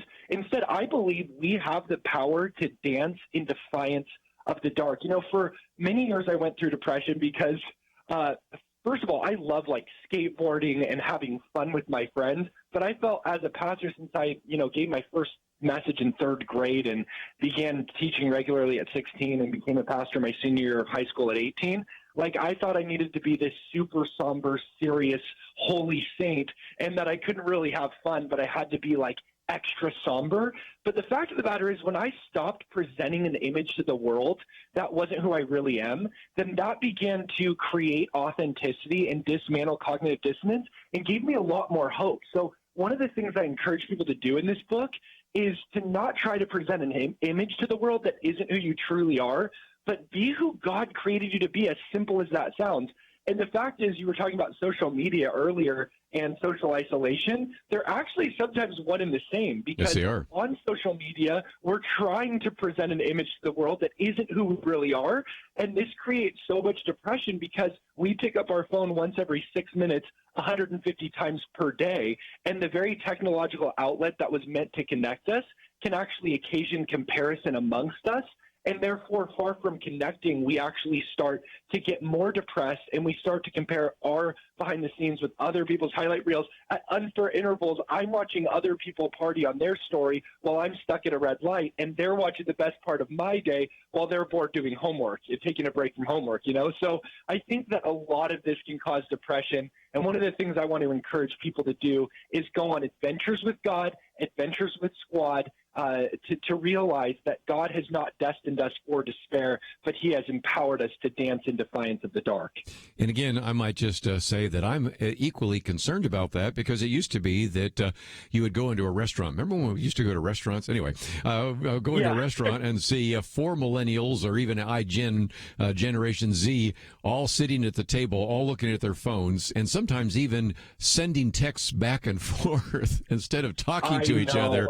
And that was true before this sheltering in place. I am really fearful what that's going to look like when we get back to the so-called new normal. So if your book was certainly relevant when you were writing it, it is going to really be relevant, I think, when we start getting into what looks something like a normalcy again. But I wanted to spend just a little bit of time before I let you go talking about your website. It's bencourson.com, but you don't even have to know how to spell your last name. It's Courson. But what you will find there are some videos. You will find all sorts of material about your radio show. You'll find your YouTube channel and app. And let's talk about that, because a lot of listeners are going to say, okay, thanks. You're telling me about a book that's not in the bookstore yet, but I want to learn from this man. So how can I connect up with Ben? And eventually we're going to open up again. And I know that you are available to go and speak at events and to book some of those events. So talk about what people will find when they land on your website. Yeah, so one of the things you're going to find on the website is literally hundreds of videos that we post to our YouTube channel. So you can find our YouTube channel there. If you just go to YouTube and type in Hope Generation, you'll find over 500 videos there, all of which are designed to give people hope. So we're not playing around here. We want to hit people hard with hope. So there's literally hundreds of hours worth of hope on our YouTube channel. Also on the website, you'll see our app, so you can literally get daily hope. We update the app every single day, and so if you are in need of sort of daily encouragement, nourishment in the morning, you can find the Hope Generation app on the website. And then also my first book that was nationally released was Optimisfits. And fortunately, you can read that book now, and that's a precursor to Flirting with Darkness, and that will help people to ignite a fierce rebellion against hopelessness. And then also on the website, you'll find our podcast. So we have a daily podcast called Hope Generation as well, or you can just find our TV and radio times on there as well. So we have all our info over at my website. Let me just mention, as you did mention that book, I was going to talk about that next. Optimisfits, Igniting a Fierce Rebellion Against Hopelessness, came out a year ago, and so it is available. It's published by Harvest House. Might be available in your local bookstore still, but since sometimes they turn that over, we have a link which you can find to either the paperback edition or the Kindle edition. I think there's an audiobook and some others, so that's a resource that's available right now. And, of course, most importantly, I would just encourage people to, especially as they're sheltering in place, just start working your way through some of those YouTube videos, look at some of the other material, the articles, and all the other resources. Of course, you have an app so they can follow you as well. And I just appreciate the work that you're doing through Hope Generation, and it is always a delight to have you on the program. So looking forward to the next opportunity. Thank you so much, my friend. I can't wait to see you on the Rogue River. Come visit Oregon, and we're going to have a blast. I think so. Let's take a break, and when we come back, we will talk to our good friend George Barna. Now, he's been involved in a couple of things that I thought you would like to know about, and one of those is to really develop what is called the Church Pulse Weekly. So I'm going to this time have him explain that just for a few minutes and then talk about those resources. And if it's possible, see if we can maybe get him on a regular basis, because there are some great resources that he has been able to develop over these many years and over the opportunity to maybe take those and apply those to your church. Right now, of course, most of us are not going to an actual church service. We're doing virtual church, and so I think you would benefit from some of the material that he has put together as well. So if you find yourself wanting to know about some of the guests that we have today, we certainly have a link to Ben, a link to George, and also one to John. And so these are the guests that we'll have. And a little bit later in the second hour, just want to give you a couple of facts, figures, and statistics, some things we've learned about this disease and about testing and a variety of other topics, including, of course, a very interesting piece by Dennis Prager about, is this a dress rehearsal for a police state? So we have a lot more to talk about. We will do so right after this.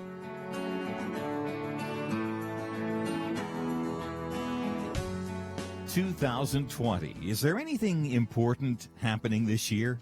Well, not unless you consider major disputes in various Christian denominations, international tensions over a flu epidemic, economic uncertainties, and a presidential election important. Question: where will you get real news, credible opinion, clear biblical thinking on the things that matter most? Answer: Point of View Radio with Kerby Anderson and the team. You can make sure their voices continue speaking loud and clear by taking a moment right now and joining the Truth Team. It's easy, but you do have to visit our website or make a quick call. Go to pointofview.net/team or call 800-347-5151. You have the power to make a difference. Joining the Truth Team can help ensure that millions of people will get a different opinion from the major purveyors of fake news. We don't get big advertising dollars like the networks or tax money like PBS. We depend on you. Pointofview.net/team and 800-347-5151. Point of View will continue after this.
You are listening to Point of View.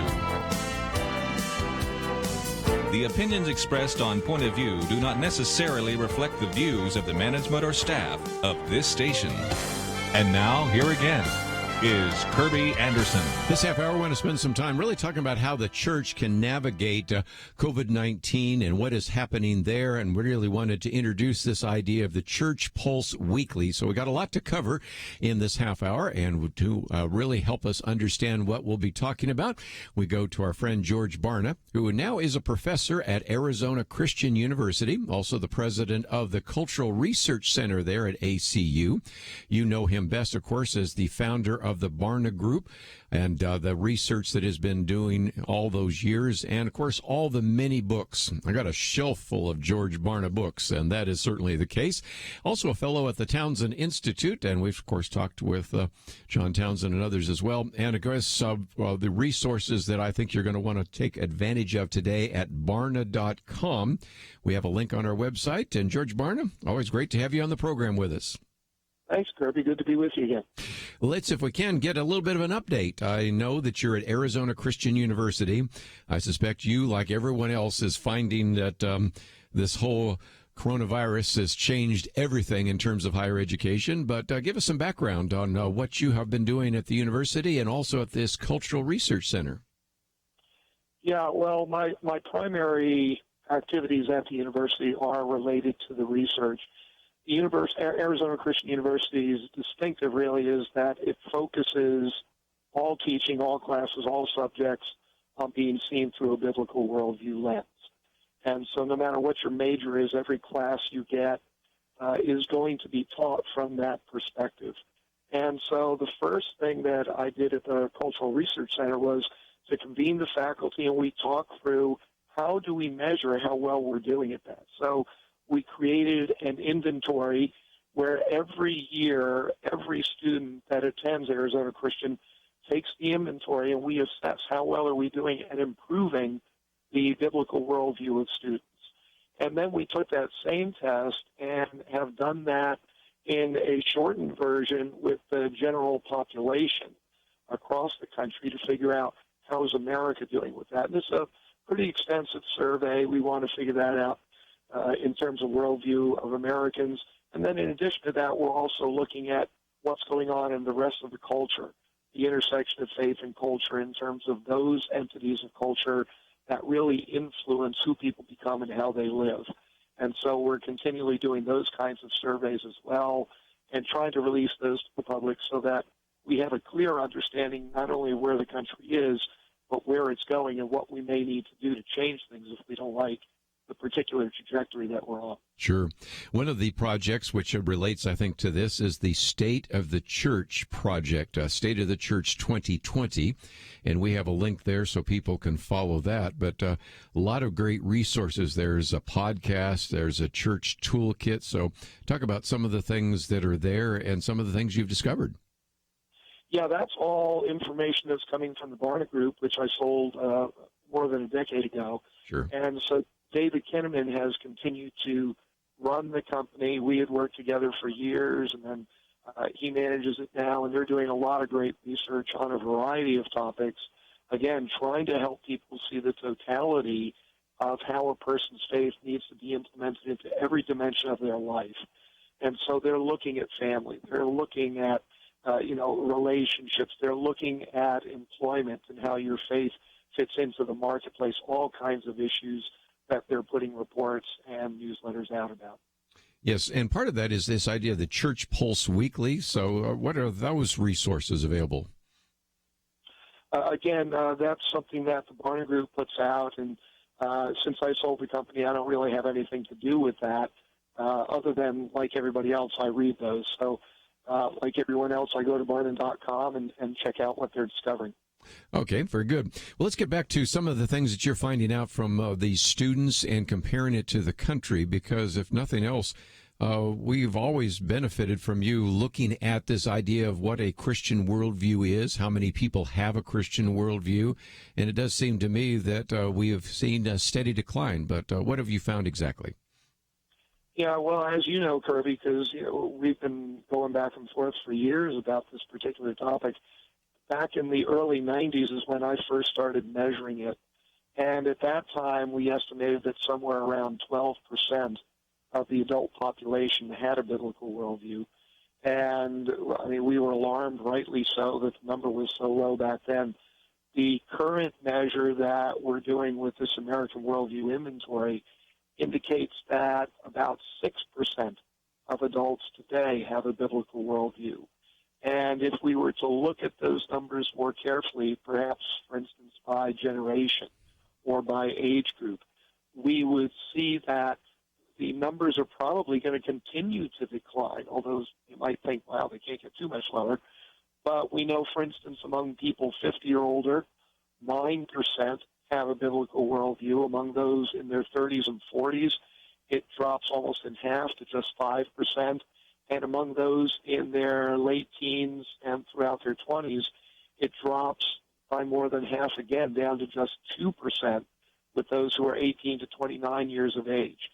And so to me, one of the things that this is telling us is whatever it is that we think we've been doing in order to help people develop a biblical worldview, it's not working. We interviewed pastors across the country. They think they're doing a great job at this. And I would suggest that the research is showing we're not doing such a great job. We may be giving a lot of information, but we're not helping people to grasp the kind of life transformational perspectives that the Bible gives us and to be able to implement those in a way that really does change our lives. And so we need to rethink the process that we're engaging in. And that's one of the things you do talk about, this idea of personal transformation, cultural transformation. And it does seem to me that all of us are guilty, and I certainly would say I'm one of those, of giving people lots of facts, information, and data. But if that doesn't bring about a transformation, then we really haven't accomplished a great deal. And so in some respects, that's kind of why you're looking at what you're doing there at Arizona Christian University, because in some respects, if we can't get it worked in a situation there that's almost like a laboratory, what chance do we have when we go to a church where a pastor might get half an hour sermon once a week? So it illustrates, again, some of the great challenge we have in front of us for the future, isn't it? It really does. And Kirby, one of the things that I've learned over the years is that a person's worldview starts developing somewhere between 15 to 18 months of age. It's almost completely developed by the age of 13. And then from the age roughly of 14 through late 20s, a person takes that worldview that they've developed when they were very young and refines it. They try to figure out, how will I apply it? What's it going to look like? Do I need to shift it in any way or form? And so dealing with people when they're very young in terms of worldview is really where you kind of win or lose the game. Over the years, I've interviewed tens and tens of thousands of people related to worldview. And largely what I found is that their worldview doesn't change much, if at all, during the adult years. The Holy Spirit can change anybody at any time. So it's certainly possible. But simply by being exposed to more information in a group setting usually is not what facilitates that change. It usually has to do with mentoring. And that's also kind of fits in even with evangelism, although I certainly, and I'm sure you do as well, know people that have become Christians after the teen years. But if you became a Christian in your early situation, then you're more likely to still be a Christian. And it is much more difficult sometimes to see an individual who's in their 30s and 40s accept Christ. And so in some respects, whether it is the obvious spiritual transformation of the new birth or whether it's just the worldview transformation transformation. That is, I think, one of the great challenges, which is why I think, if nothing else, we need to focus more and more of attention, wouldn't you think, on churches to really help young people develop a worldview. Because we've had books coming out that say, well, by the time they even get to middle school, they're already gone mentally. And certainly by the time they leave high school and go off to college, many of them have already decided to leave the church and never come back. Yeah, and I would say it's not even just about churches. Really, the primary responsibility biblically lies in the hands of families, sure, especially parents. So, our studies show that between the family, between peers and school and media, those four entities in particular have a dramatic impact on the worldview that young people develop. Churches need to play a role in preparing the parents and challenging the kids, raising up teachers who can go into those environments, as well as media developers who can go into the media world and provide us with different kinds of messages. Let's take a break, and when we come back, we'll continue our conversation with George Barna for a few more moments. We have a link to, of course, arizonachristian.edu/Cultural Research Center. You can just simply follow that link. And, of course, earlier we provided some material from the Barna Group, which, if you wanted to know about that as well, it's on the website. So we'll come back and talk a little bit more about some of the things that George Barna is learning, and most importantly, how we can apply that to our churches and to our teaching right now. Because after all, we're raising our kids and we're sheltered at home. This is a great opportunity. So we'll talk about that right after this.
Now, back to Point of View.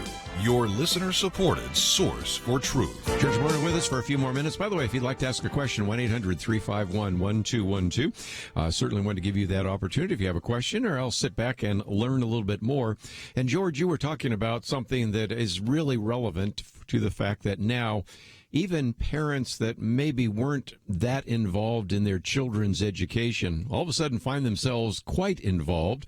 I even had somebody mention this an hour ago, that we are dealing with a whole set of individuals that are actually learning a little bit more about the role of teachers, learning about homeschooling. Matter of fact, tomorrow we're going to be talking about some of the controversy that Harvard University has created over this issue of homeschooling. But that brings us back to a unique opportunity. Parents right now are responsible for their kids' education. The kids are at home. So what kind of resources might they be able to find that would help them begin to pass on biblical truths and help their young people really develop a Christian world and life view? Can you give us some direction there? Yeah, one of the beautiful things about the Internet is that there's such a broad range of resources that are available online for people to check out, to be able to access immediately. There are lots of great books out there, but of course with libraries closed, bookstores closed, those are tougher to get to these days if you already don't have those on your shelves.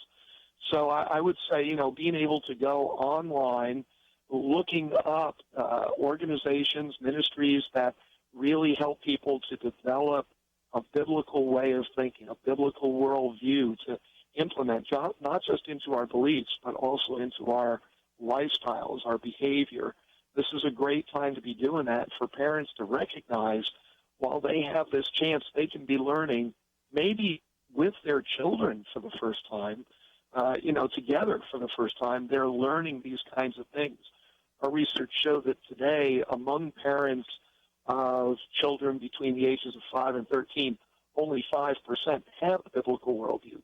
So most of the parents in America don't have that to give. Mm-hmm. It's not readily at their disposal. But on the other hand, their kids don't care. Their kids don't know. So if the parents are learning that even at the same time as they're sharing that with their children, it's still a win-win situation. There's nothing to be embarrassed about. We need to always be growing. And this is one of those areas where parents can be taking advantage of the opportunity they have right now with their kids to be sharing things with them that their kids will never get in schools. And again, if you're just one step ahead of your kids, that's all you need to be. Don't have to necessarily have it all down. So it's really good.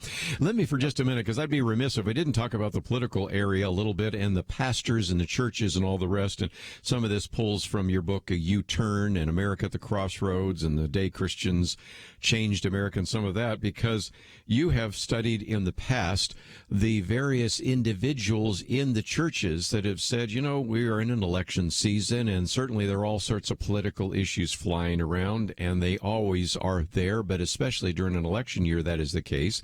And so I know you've done surveys of Christians who said, we would really like to hear some of this. And so then you surveyed the pastors and asked the pastors, now, does the Bible address these issues? And we have these booklets on issues ranging from abortion and homosexuality to immigration and the environment and all sorts of things. And most of the time, when you've done surveys of those individuals, those pastors, they all agree that the Bible does speak to some of those issues.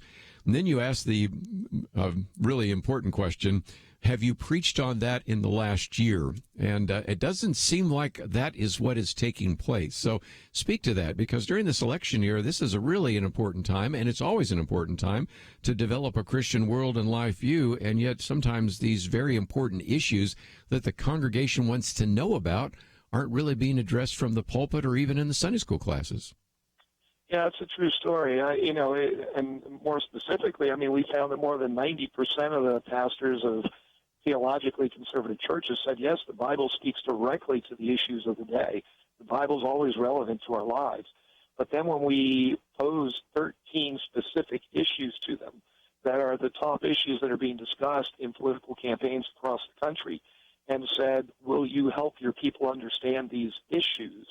What we found was there was only 1 out of those 13 where at least 12%, and that's just 1 out of 8 of those pastors, said that they would be willing to teach about it, not just in the past, but in the coming 6 to 12 months. Now, why is that? It's because of how we measure success in churches. What we know is that most pastors, most churches measure their success in ministry based on 5 factors. And those things we found in our research were the number of people who show up, the amount of money that's raised, number of programs that are offered, number of staff people that are hired, and the amount of square footage that gets built out on the campus. I'm a measurement guy. I'm glad they're measuring stuff, but the truth is Jesus didn't die for any of those things. So that should not be the measure that we're taking to figure out, are we doing what Christ put us here to do? You know, he called us to make disciples. In John, the book of John, he talked 3 times about, you are my disciples when? You know, and there were things like, you're my disciples when you obey my teachings. You're my disciples when you love each other. You're my disciples when you produce much fruit. And so those are the kinds of things that we need to be measuring. If we're just measuring how many people show up, how many seats we fill, how much money we raise, of course we're not going to preach on these issues because they're controversial. Some people might get upset to hear the truth. They might not come back. And that undermines what we consider to be success. But in Christ's eyes, it's more about give them my full counsel. Share with them everything that's in my word. And by the way, this worldview research that we've been doing is showing that increasing numbers of people no longer believe that the Bible is true, that the Bible is reliable, that the Bible is relevant. And so we need to address these things, and you can't do it by running away from the tough issues. Just before we go, let's talk about that American Worldview Inventory 2020. Again, we have a link to the Cultural Research Center, and there's an opportunity to find out about that inventory, about how, in some respects, Americans continue, as you said, to redefine and even reject God. So you are making that available to our listeners. So talk about what is available as people land on your website for the Cultural Research Center. Yeah, so far we've got 3 summaries of sections of the data set that I've put up there. The first of those talks about biblical worldview overall, the drop that we've seen in the incidents, and looking at that across different groups, including different church groups. The second release that we have out there talks about the changing perceptions that people have of the Bible and how increasingly Americans are not accepting the Bible as God's truth. And then the third release that's on there right now talks about our perceptions of God and Jesus and Satan and the Holy Spirit and how those have been shifting as well. You know, just to give you a sense of that, one of the things that we discovered in that most recent release is that only 10% of Americans believe that God is the all-knowing, all-powerful, perfect, and just creator of the universe, that he loves us unconditionally, that it's possible to know that he exists with certainty, that he has a reason for everything that happens in our lives, and that he's involved in our lives. Only 10%. Only 10% believe those basic truths. And then we've got other, things out of the survey in there, too, to show people what's going on. So I'm hoping that people will look at this. They'll not only examine themselves, and remember, a worldview is a combination of beliefs and behavior. It's my contention that you don't believe it if you don't do it. And so we measure both beliefs and behavior. Look at your life in terms of both of those areas. What do you believe and how are you living that out? And if it doesn't comport with what the Bible teaches, we've got issues. George Barna, thank you for joining us. Again, we have a link to the Cultural Research Center and look forward to the next opportunity. Thank you, Kirby. We're going to take a break, and when we come back, we have a lot more to cover, and we'll do so right after these important messages.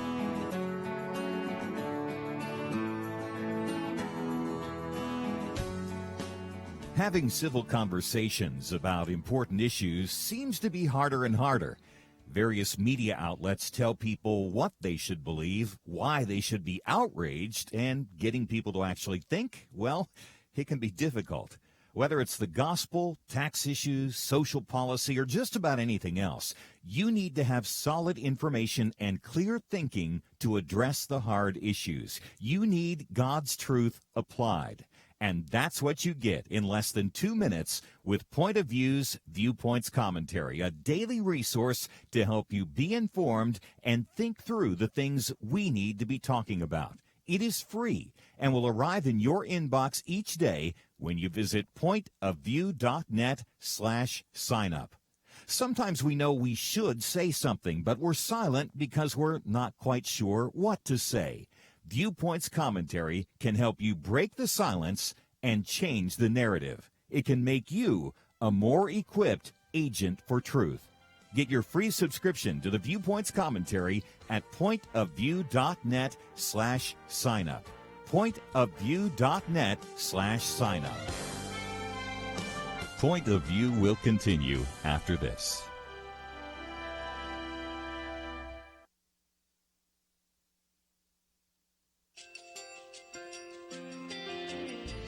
I just want to thank you so much for all the wonderful programming you have. You're just absolutely fantastic. I recently started listening to Point of View, and I really found it interesting because of the different subjects you cover. Thank you for that. I really appreciate everything that you do in keeping us informed. Thank you, Kerby, for everything that you've been doing. I appreciate all the work that you're doing, advocating for the Word of God. Thank you so much. Point of view, I think, is absolutely necessary because it's a Christian perspective, a biblical worldview perspective, and receive very current, up-to-date information about what is really going on, week to week in our culture, which is changing so rapidly, and yet it's morally sliding backwards. Yeah, I'm just, first of all, I thank you guys. Y'all's program is wonderful, and enjoy it every day. I learn so much every time I listen to it. Point of View Radio Talk Show.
Hi, this is Kerby Anderson. You know, each day we take on the tough issues and provide a biblical perspective to them. The topics we cover are wide-ranging: apologetics, theology, prophecy, creation and evolution, intelligent design, marriage, family, child-rearing, the millennial generation, trends in society, politics, economics, business, religious liberty, the Constitution, public policy, foreign policy, military policy, tensions in the Middle East, abortion, homosexuality, pornography, sexual ethics, media, technology, history, and America's godly heritage.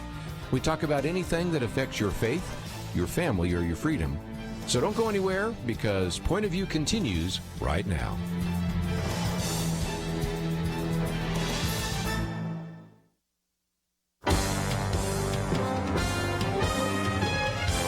Across America, live. This is Point of View.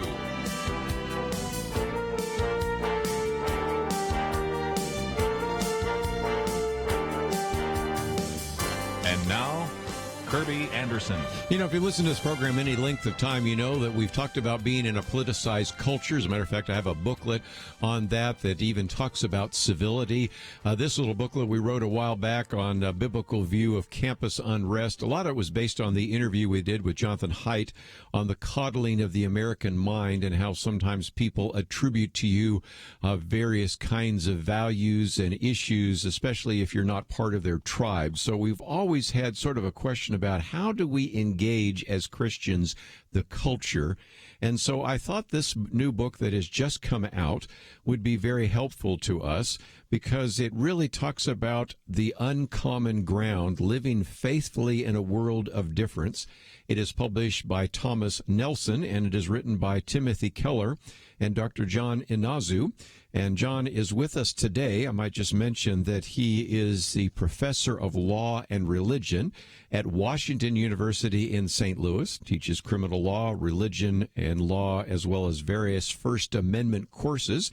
And I think you're going to really appreciate not only his perspective, but the fact that they put together kind of a who's who of contributors. Some are pastors, some are professors, singers, artists, a variety of different individuals that are really helping us sort of think through how to really begin to be able to communicate in a very divided and polarized culture. So, Dr. John Inazu, thank you for joining us today here on Point of View. Kerby, it's great to be with you. Thanks so much for having me. As soon as I got into your book, I realized I should have read your other book before I read this one, and that is Confident Pluralism, which came out a couple of years ago. I don't know how I missed it. I'm going to rectify that very quickly here and either get a hardback, paperback, or Kindle of it, because that one, I think it was University of Chicago Press, this one, by the way, is Thomas Nelson, is really kind of the issue, because we have been aware that we live in a pluralistic culture. It is one that at one time was sometimes referred to as a Christian nation. We can leave that debate off, but certainly there was sort of a Christian consensus.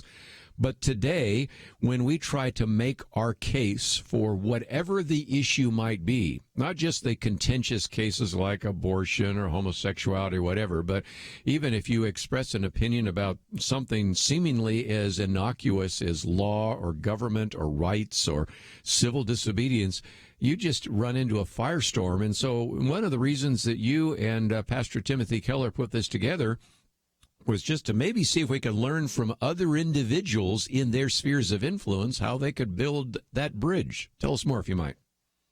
Yeah, no, I think you've hit the nail on the head there. And part of the reason that it made sense for Tim and me to come together is Tim has kind of been encountering this for 30 years, preaching in Manhattan to a largely non-Christian audience. And he's learned over time and gotten very good at being able to set the table without the presumption that people around him will understand the Bible or a Christian framework. And I do the same sort of work in my own day-to-day, teaching at a non-religious institution with a lot of elite and very smart students, but who often come without any kind of religious background, and certainly many of my colleagues lack that as well. So we're both doing a constant situating and translating of what it means to be a Christian in a society where a lot of people are not Christians. And then we wanted to write this book, but we knew early on that rather than just a set of propositions, it would be great to bring together some stories of people who are, as you mentioned, in different spheres, in different vocational lanes. And, I've just been thinking in the last few years that Christians have lost the ability to tell good stories, and the gospel is full of really good stories and compelling stories. And so Tim and I thought we could embody and display some of these ideas through storytelling rather than just sort of write a more academic prescriptive book. And I was really excited with who we were able to bring together and how it turned out. Well, again, I just think it's really interesting that where can you pick up a book and you have Sarah Groves, who is a singer and songwriter, with a professor like you of law and religion, with a pastor like Timothy Keller, or, of course, we also have Lecrae in there, since we're speaking of some other singers and other individuals, and then you have Tom Lynn, president of University Fellowship, Trilla Newbell, which is actually with the Ethics and Religious Liberty Commission. You have a variety of other individuals, some of whom we've interviewed, other which we've just heard about, to all put it together. So in some respects, I think it really does fit a need for a lot of people that say, well, I'm in the business world, or I'm in the field of the arts, or I'm a pastor, or I'm in the political sphere, and I don't know how to really even get a hearing for my views. And so in some respects, the book breaks it down, first of all, in three categories: framing our engagement, then communicating our engagement, and embodying our engagement. And it does seem to me that one of the things we're running into, John, is that even when we are gracious, even when we try to use logic and try not to get too emotional, sometimes we can be rejected even so, but that then becomes their problem, not our problem, because obviously, as I oftentimes say, the cross itself is offensive. That's what certainly Paul tells us. So there's the offense of the cross, but that doesn't give us justification to be offensive, right? I think that's right, Kerby. And I think, to me, it's more of a sense of avoiding unforced errors. So sometimes the message of the gospel will just, fall on hard ears, or will rub people the wrong way because they're not ready for it, or it conflicts too directly with what they want to hold dear. And I mean, of course, that's true for Christians as well, right? We're often confronted with gospel claims that challenge our own idols in our own lives. But oftentimes I find Christians, especially in the public and political spaces, making the kinds of unforced errors that add to the offense by their own tone or mode of engagement or their own fear or anxiety. And that ultimately hinders, I think, what Christians are trying to do and called to be in the world. And so part of what we're doing is saying, here's how you can be true and authentic to what the gospel is and to God's claim on your life, but then also navigate in your particular context to do so gracefully and with humility and with patience and really prioritizing love for the other person instead of fear, anxiety, or withdrawal. So I want to spend a little bit of time after the break really focusing on your chapter on being a translator, and we'll explain what that means in just a minute. But just before I go to the break, one of the other authors, of course, is Tim Keller. He's been on the program with us many times before, and he's got a whole section here on becoming a pastor within Christendom. And so what does that mean when you're kind of talking to your friends, neighbors, and coworkers who at least accept something like a Christian worldview? And then talks about becoming a pastor in the secular city when his family moved to New York City in 1989 to establish the congregation which today we know as Redeemer Presbyterian Church. So it kind of gives you a little bit of the history, some of the things they had to begin to develop. But when I come back, if nothing else, basically your job is a translator. So I want to talk about what that means and how that plays out in your life. And then we'll just briefly kind of give you a little bit of an overview of a few of the other things in the book. But most importantly, this book is now out. I've got an advanced reader's copy, but I believe it's out in press. So then this would be a book that you could obtain. We have information about it on our website, pointofview.net, and it is published by our friends at Thomas Nelson. Let's take a break. We'll continue our conversation with Dr. John Inazu right after this.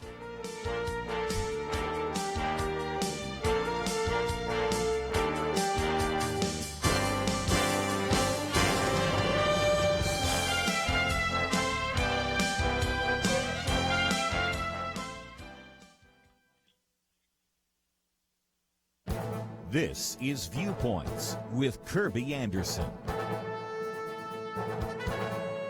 Many hospitals in America seem headed for bankruptcy. How could this be, given the need for clinics and hospitals to fight the virus pandemic? The reason is simple.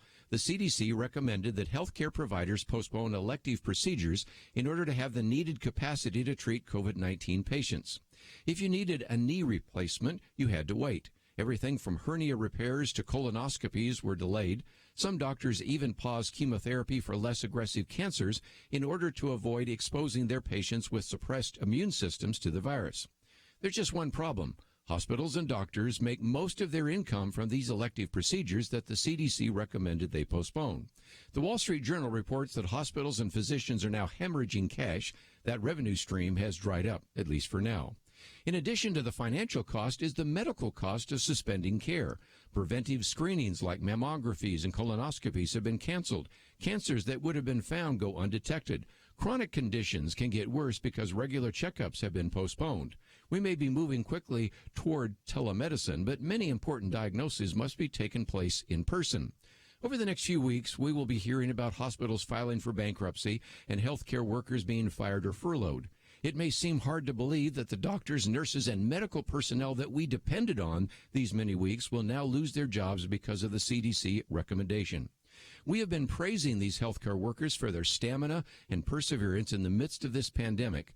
Unfortunately, we may end up rewarding many of them with a pink slip. I'm Kerby Anderson, and that's my point of view.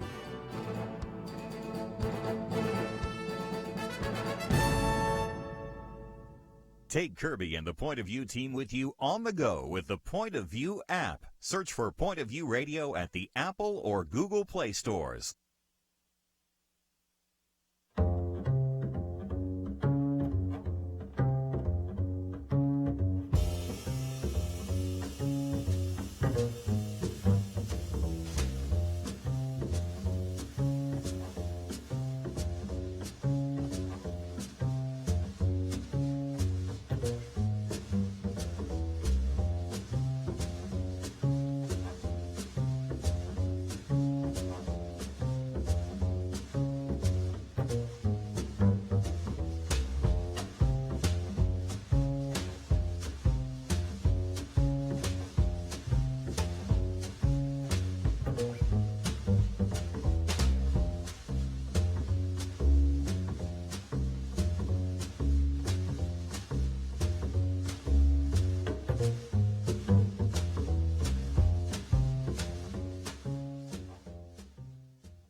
You're listening to Point of View, your listener-supported source for truth. Dr. John Inazu with us for just a few more minutes, co-author of this new book, Uncommon Ground, and it is published by Thomas Nelson, about 200 pages.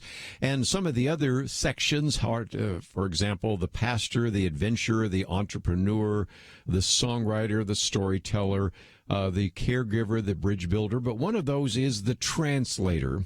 And John, I thought we might talk about that for just a minute, because you've said that my job for most of my adult life has forced me to be a translator. As a lawyer and now as a teacher, I've had to make words and ideas accessible to audiences unfamiliar with them. And that, I think, is something that if you're an academic, you understand. But given the fact that we used to have a common language, that is, everybody probably knew a little bit about the Bible, you didn't have to necessarily translate biblical ideas. People might have understood those. But in this secular culture, you have to be a translator more than ever before. Isn't that right?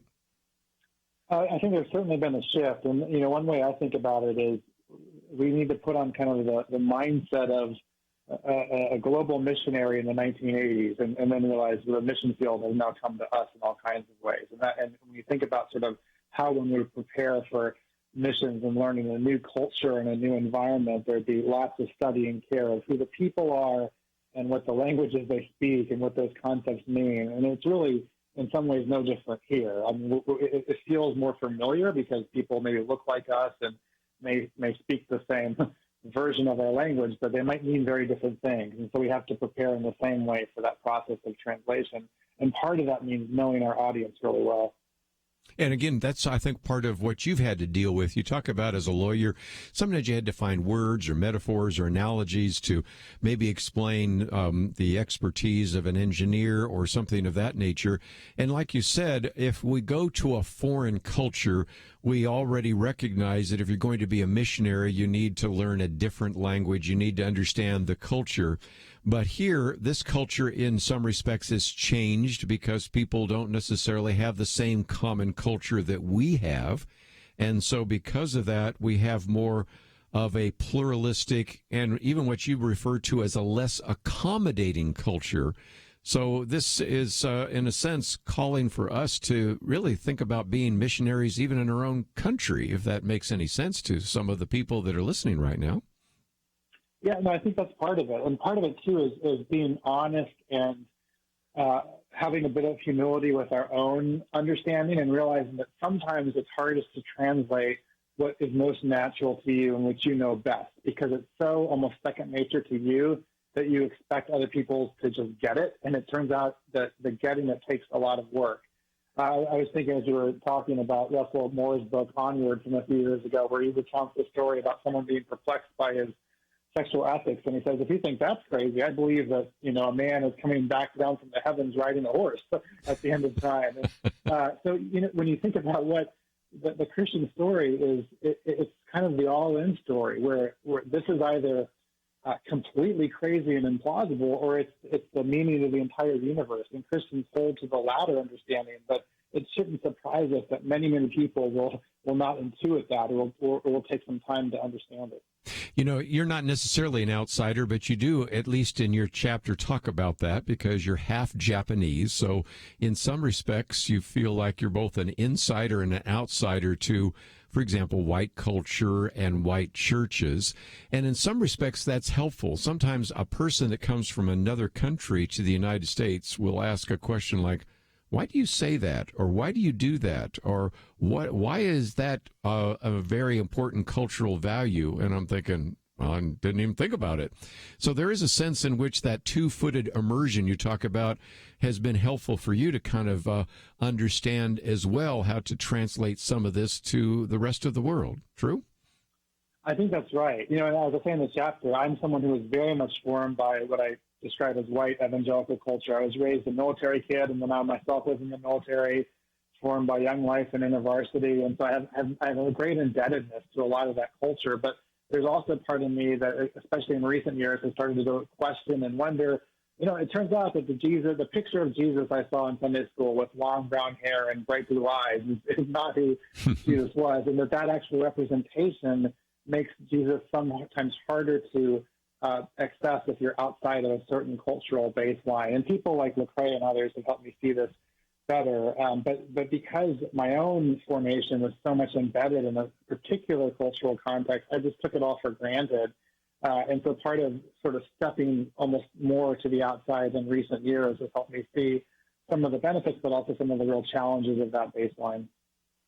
Let's see if we can maybe just talk about some of the material that you have, not only in this chapter, but in your book, Confident Pluralism. And it relates to this booklet that I have here. This is one we wrote years ago, A Biblical View on a Politicized Culture, because I talk about some aspects of civility. And we have the word tolerance, which I think has been kind of misused. But even when I wrote about that, I said that civility, first of all, comes and is tied together with humility. And civility and humility come together because it acknowledges, as you say, that I cannot always prove to others why I believe that I am right and they are wrong.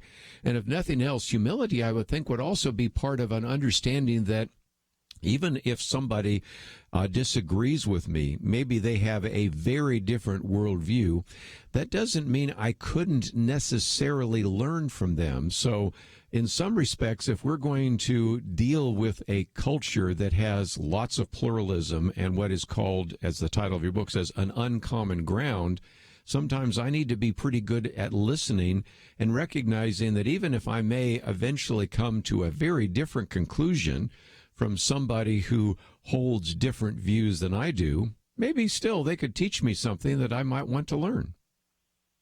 That's a great summary. I need you to be marketing my book for me. I think that's exactly right. And, two things come to mind that have made that harder, I think, especially for Christians today. One is, when I was in college in the 1990s, the kind of apologetics was much more of sitting down and making a logical argument and convincing somebody after a half-hour conversation why Christianity just made sense. And it's just much harder to do that today. And I think today a lot of people are asking questions like, do you really care about me as a person, right? And those right. sort of emotive relational questions almost precede the kinds of logical sorts of arguments. And there's an adjustment that Christians need to make to this new cultural framework. It's not a bad thing. It's just where we are, and I think understanding that really matters. But the other piece of this is the increased polarization we see all over society, and a lot of Christians are themselves complicit in this, where because of different news sources or different echo chambers, we start to see people who disagree with us as not only wrong or different than us, but wholly misguided or fully evil, or however you want to say that.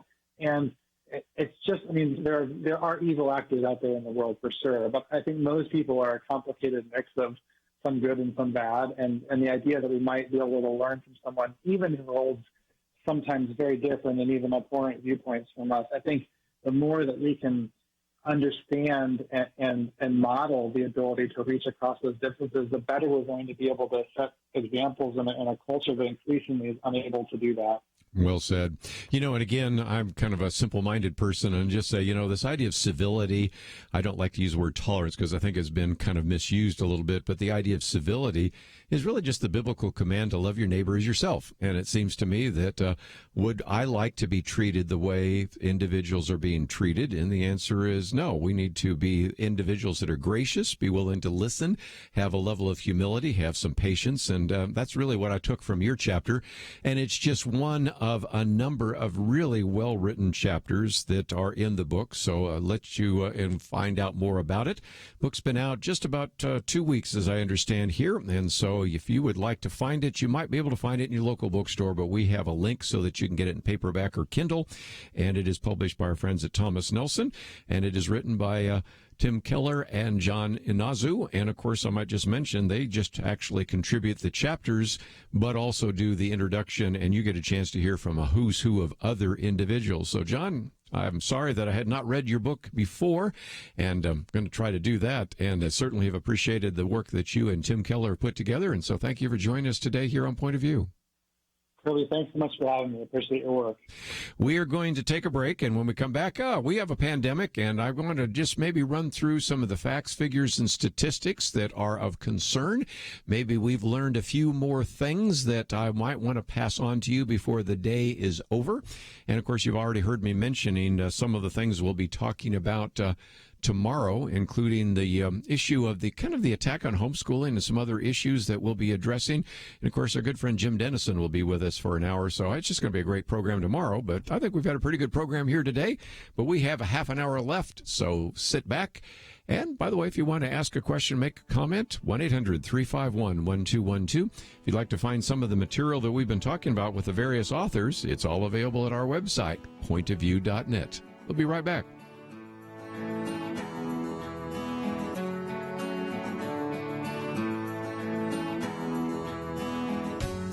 2020. Is there anything important happening this year? Well, not unless you consider major disputes in various Christian denominations, international tensions over a flu epidemic, economic uncertainties, and a presidential election important. Question: where will you get real news, credible opinion, clear biblical thinking on the things that matter most? Answer: Point of View Radio with Kerby Anderson and the team. You can make sure their voices continue speaking loud and clear by taking a moment right now and joining the Truth Team. It's easy, but you do have to visit our website or make a quick call. Go to pointofview.net/team or call 800-347-5151. You have the power to make a difference. Joining the Truth Team can help ensure that millions of people will get a different opinion from the major purveyors of fake news. We don't get big advertising dollars like the networks or tax money like PBS. We depend on you. Pointofview.net/team and 800-347-5151. Point of View will continue after this.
You are listening to Point of View. The opinions expressed on Point of View do not necessarily reflect the views of the management or staff of this station.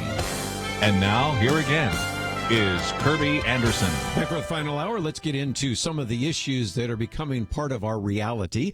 My first article here, masks, temperature checks mark new normal in restaurants, and restaurants in Georgia, Tennessee, and Anchorage, Alaska. At least these are the ones mentioned in this article by Associated Press. Welcome diners back, albeit for a different dine-in experience, you think?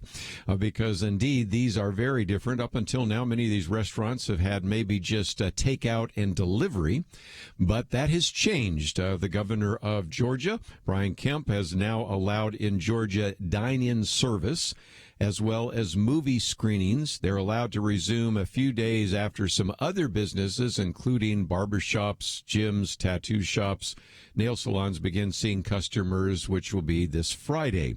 Now, again, the governor issued about 39 different requirements in Georgia that restaurants must follow, including observing a limit of 10 customers for every 500 square feet, or about 46 square meters, depending on how you want to look at that, and ensuring that all employees wear face coverings. So that's just a little bit of the news from some of our listeners there in Georgia. Let's head up to Alaska. This one tells exactly what's happening there in Anchorage. Began allowing restaurants and hair salons and other retail locations to open. This is, of course, 3 days after the rest of Alaska began relaxing some of those restrictions as well. In those restaurants, seating must be limited to about 25% of capacity, which for those of you in the state of Texas listening is something that is now being proposed by the end of this week. And only members of the same household can sit at a table. Now, again, I don't know how they check that, but that's what they're requiring or asking for people to do. Let's skip to another state here. In Tennessee, state officials allowed restaurants to reopen in 89 of Tennessee's 95 counties starting on Monday. And so, again, you're seeing some people, again, maybe as dine-in guests, but not a whole lot. And so we're going to be paying attention to this now as it sort of unfolds in every one of the states. Although, as we've pointed out before, it is becoming more and more obvious that nobody is expecting, even as we talked about on Monday, nobody, even including Brett Stevens, who lives in New York and writes for the New York Times, expects everybody to follow New York rules, because if you're in the midst of a hot spot, you've got to do some things very differently. So, and of course, there are quite a number that are still convinced that we are opening up too soon, but just want to kind of follow this each day as it unfolds. Just before I get into some of the other articles we've posted on the website, I thought I'd just give you an update on a couple of stories that we've covered. My frustration oftentimes with media, whether it's mainstream media, sometimes even Christian media, is we'll cover a story and then we'll never come back to it. And you go, what happened to the rest of that story? And one of those stories we've talked about, and that has to do with the fact that we have, unfortunately, made it much more lucrative for people to stay home than to go and to work. And that gets back to this particular article that comes from the Wall Street Journal. Coronavirus relief often pays workers more than work. And the estimate here is roughly half of all U.S. workers stand to earn more in unemployment benefits than they did at their jobs before the coronavirus pandemic shut down huge swaths of the U.S. economy, a result of course, government relief that employers say is complicating plans to reopen business. Matter of fact, I have a commentary coming out next week that focuses some of that time and attention on that. And I use the example that if you've ever taken a political science class, you hear oftentimes the idea of unintended consequences, and lots of policies have unintended consequences. But in this case, it wasn't unexpected consequences. To give credit where credit is due, you have, for example, Senator Ben Sasse from Nebraska and Senator Lindsey Graham from South Carolina. You have Tim Scott. You have Rick Scott and a number of others, South Carolina and Florida and all sorts of things, all basically still saying that this was a problem But when they brought it up, people said, you're insensitive, this isn't important, and they were simply voted down, and they were actually made fun of in the media. But what has happened now is the CARES Act has provided an additional $600 per week of unemployment benefits on top of the unemployment benefits you receive from the state. And so I've used all sorts of examples. The one I used the other day from this individual that had actually had to let hundreds of restaurant employees go. When he tried to hire them back, realized, wait a minute, if you working as a short order chef, you might only be getting maybe $400 a week. But with this benefit, you're getting more than $1,000 a week by staying at home. So you actually would be better off. And so guess what? They stay home. I guess it was $600 you'd make, but then there was $400 benefit for the state and the $600 from this. And so you're, again, why would somebody leave the comfort of their home to go to work and take a pay cut? And so it's not like people are lazy. It's just that people are making prudent decisions and reasonable economic decisions. So that's one of those stories I thought we'd pick up on. Let me pick up one more. You might remember the story, and I've checked on a few people around here, and everybody remembers the story of this man and woman who actually, after they said they had heard President Trump say that hydroxychloroquine would be helpful in preventing the coronavirus, or maybe even be a way to be a treatment for it, that they ingested fish tank cleaner, which is actually, was it hydroxychloroquine sulfate or something like that? It's not in the article here, but nevertheless, you remember the story. And so then people were blaming the president because her husband died and she was sick from using and taking the fish tank cleaner. And now we know the rest of the story out of Arizona. I'll just read this one clip that came from an individual that was covering this. It now seems increasingly likely that this woman killed her husband, and it had little to do with Donald Trump. She tried to use Trump as a scapegoat, and reporters eagerly assisted her in promoting this narrative. But instead, oh, here it is, chloroquine phosphate. I thought it was one of the others there. But anyway, the bottom line is that apparently she was trying to kill him and then use this as an excuse. So nevertheless, this is a story that was strange at the beginning and has turned out to be even more strange as we know a little bit more.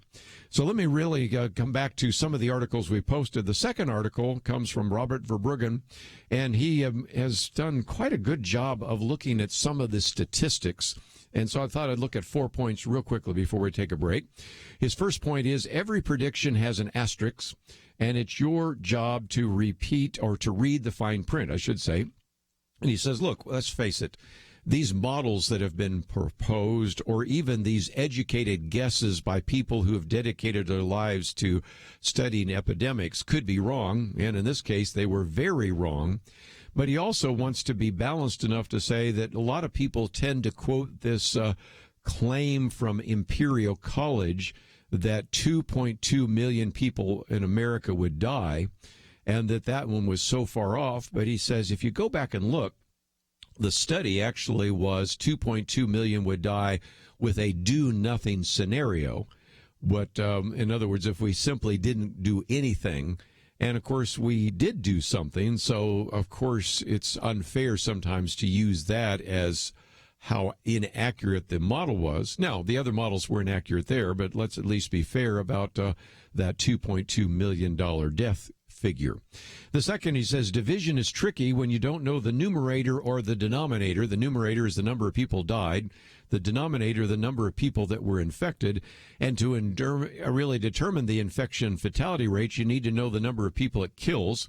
That's been a little more questioned more recently in terms of some people that weren't necessarily counted. Other people were counted when they weren't necessarily testing positive for COVID-19. But the denominator has always been a big question because we simply don't know and are only starting to get just a little bit of a hint as to the number of people that were actually infected. Number three, straightforward numbers might not mean what you think they do because, as he points out, most of these studies that people have been quoting are not based on random samples. Just the other day when I quoted the one from Stanford, I read a little deeper and found out even the people that they did in the so-called random sample came from people responding to a Facebook ad, so that may not be all the randomness that you would like. And then also the tests are not perfect. We'll talk about that after the break because we get some false positives, but even greater concern, we get false negatives. People think that they don't have the virus when they really do. And then finally it says it's hard to know if A is higher than B if you don't know A or B, because right now we're doing kind of a trade-off between the medical costs and the economic costs, the medical risks and the unemployment cost, and, of course, even the mental health costs that we talked about earlier. So a good piece to remind us there's still a lot that we do not know. When we come back, we'll talk about a few other very important issues right after this.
Now, back to Point of View, your listener-supported source for truth. Back for a few more minutes. Let me just mention that as a program note, tomorrow we're going to talk about some of the attacks on homeschooling, so I think you're going to want to hear that. And John Smirek will be with us, and we've seen the Harvard University magazine attacking that, a symposium coming out, and so we'll get into some of that. Of course, Jim Dennison will be with us, and we have a number of other topics that we will be getting into, so I hope you'll join us tomorrow. Of course, Friday is our weekend edition. Penna Dexter, Kelly Shackelford, Kelly's got a few things to say about some of the things happening in the state of New York, so we'll cover all of that in due course. But let me just mention that Jim Garrity today reminds us of why it's so difficult to get more testing.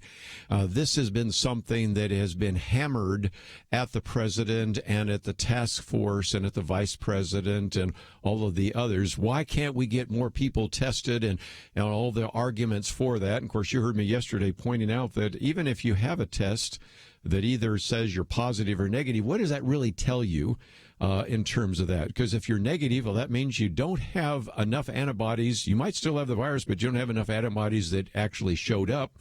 If you don't have it then, that doesn't mean you won't have the virus tomorrow. So, again, that's a one-time test. If it's positive, what does that tell you? Well, that tells you that maybe you had the virus in the past and you've developed antibodies. And people say, well, then that means you could then go back to work because you won't get the virus. No, that doesn't mean anything at all. This idea of this immunity passport is ridiculous because we now see that individuals that have actually had the virus can get it again. So the testing isn't that great of an answer to these questions. But nevertheless, the Senate Minority Leader Chuck Schumer has just been hammering the president and the administration about these tests.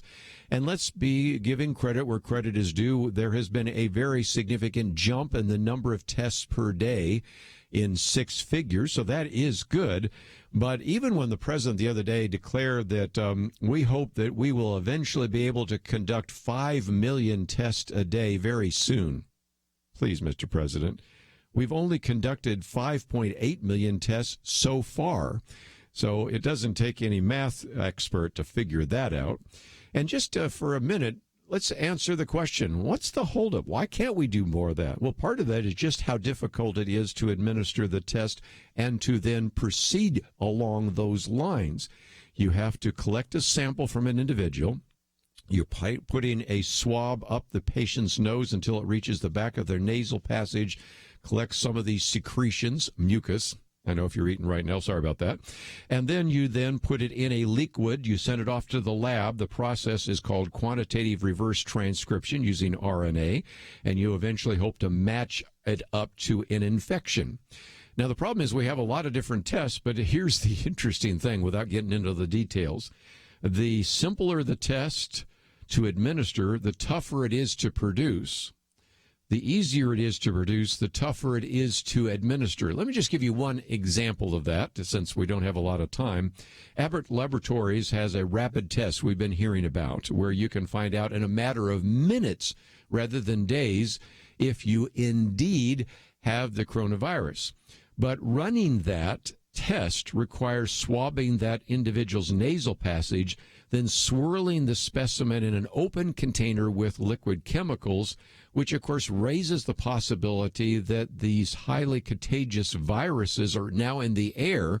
So you want at least professionals who have gloves, who have masks, maybe shields, so that they don't get it. Then, how accurate is it? Well, the Cleveland Clinic, I quoted them the other day, tested 239 known positive samples using the Abbott rapid test, and the tests came back positive 85% of the time. What does that mean? That means 15% of those people who were infected and actually given a negative walk out there thinking they don't have the virus when they do. Now, it isn't just the producing of and doing all of that. It's also the producing of all of these things, because the swabs themselves have to be produced. And the other day, the White House actually invoked the Defense Production Act just to try to get more swabs from some of these people in the private sector, some of these businesses. But in addition to the swabs, you need all what are the reagents, all the chemicals that react in the presence of the virus. Guess where some of those chemicals come from? China. Yes. Now, to be fair, PolitiFact checked on that and came to the conclusion that some of the chemicals used to produce the agents do come from China, but there are also other smaller U.S. suppliers. But it once again just shows you some of the hurdles that individuals have to jump over in order to have those tests. So those are the kinds of stories which, of course, completely are missed by the mainstream media because they just simply want to criticize the president or they want to ask all sorts of questions that aren't based upon supply chains, but that's the reality. And then the last article I've posted here is by Dennis Prager, and it's entitled Our Dress Rehearsal for a Police State.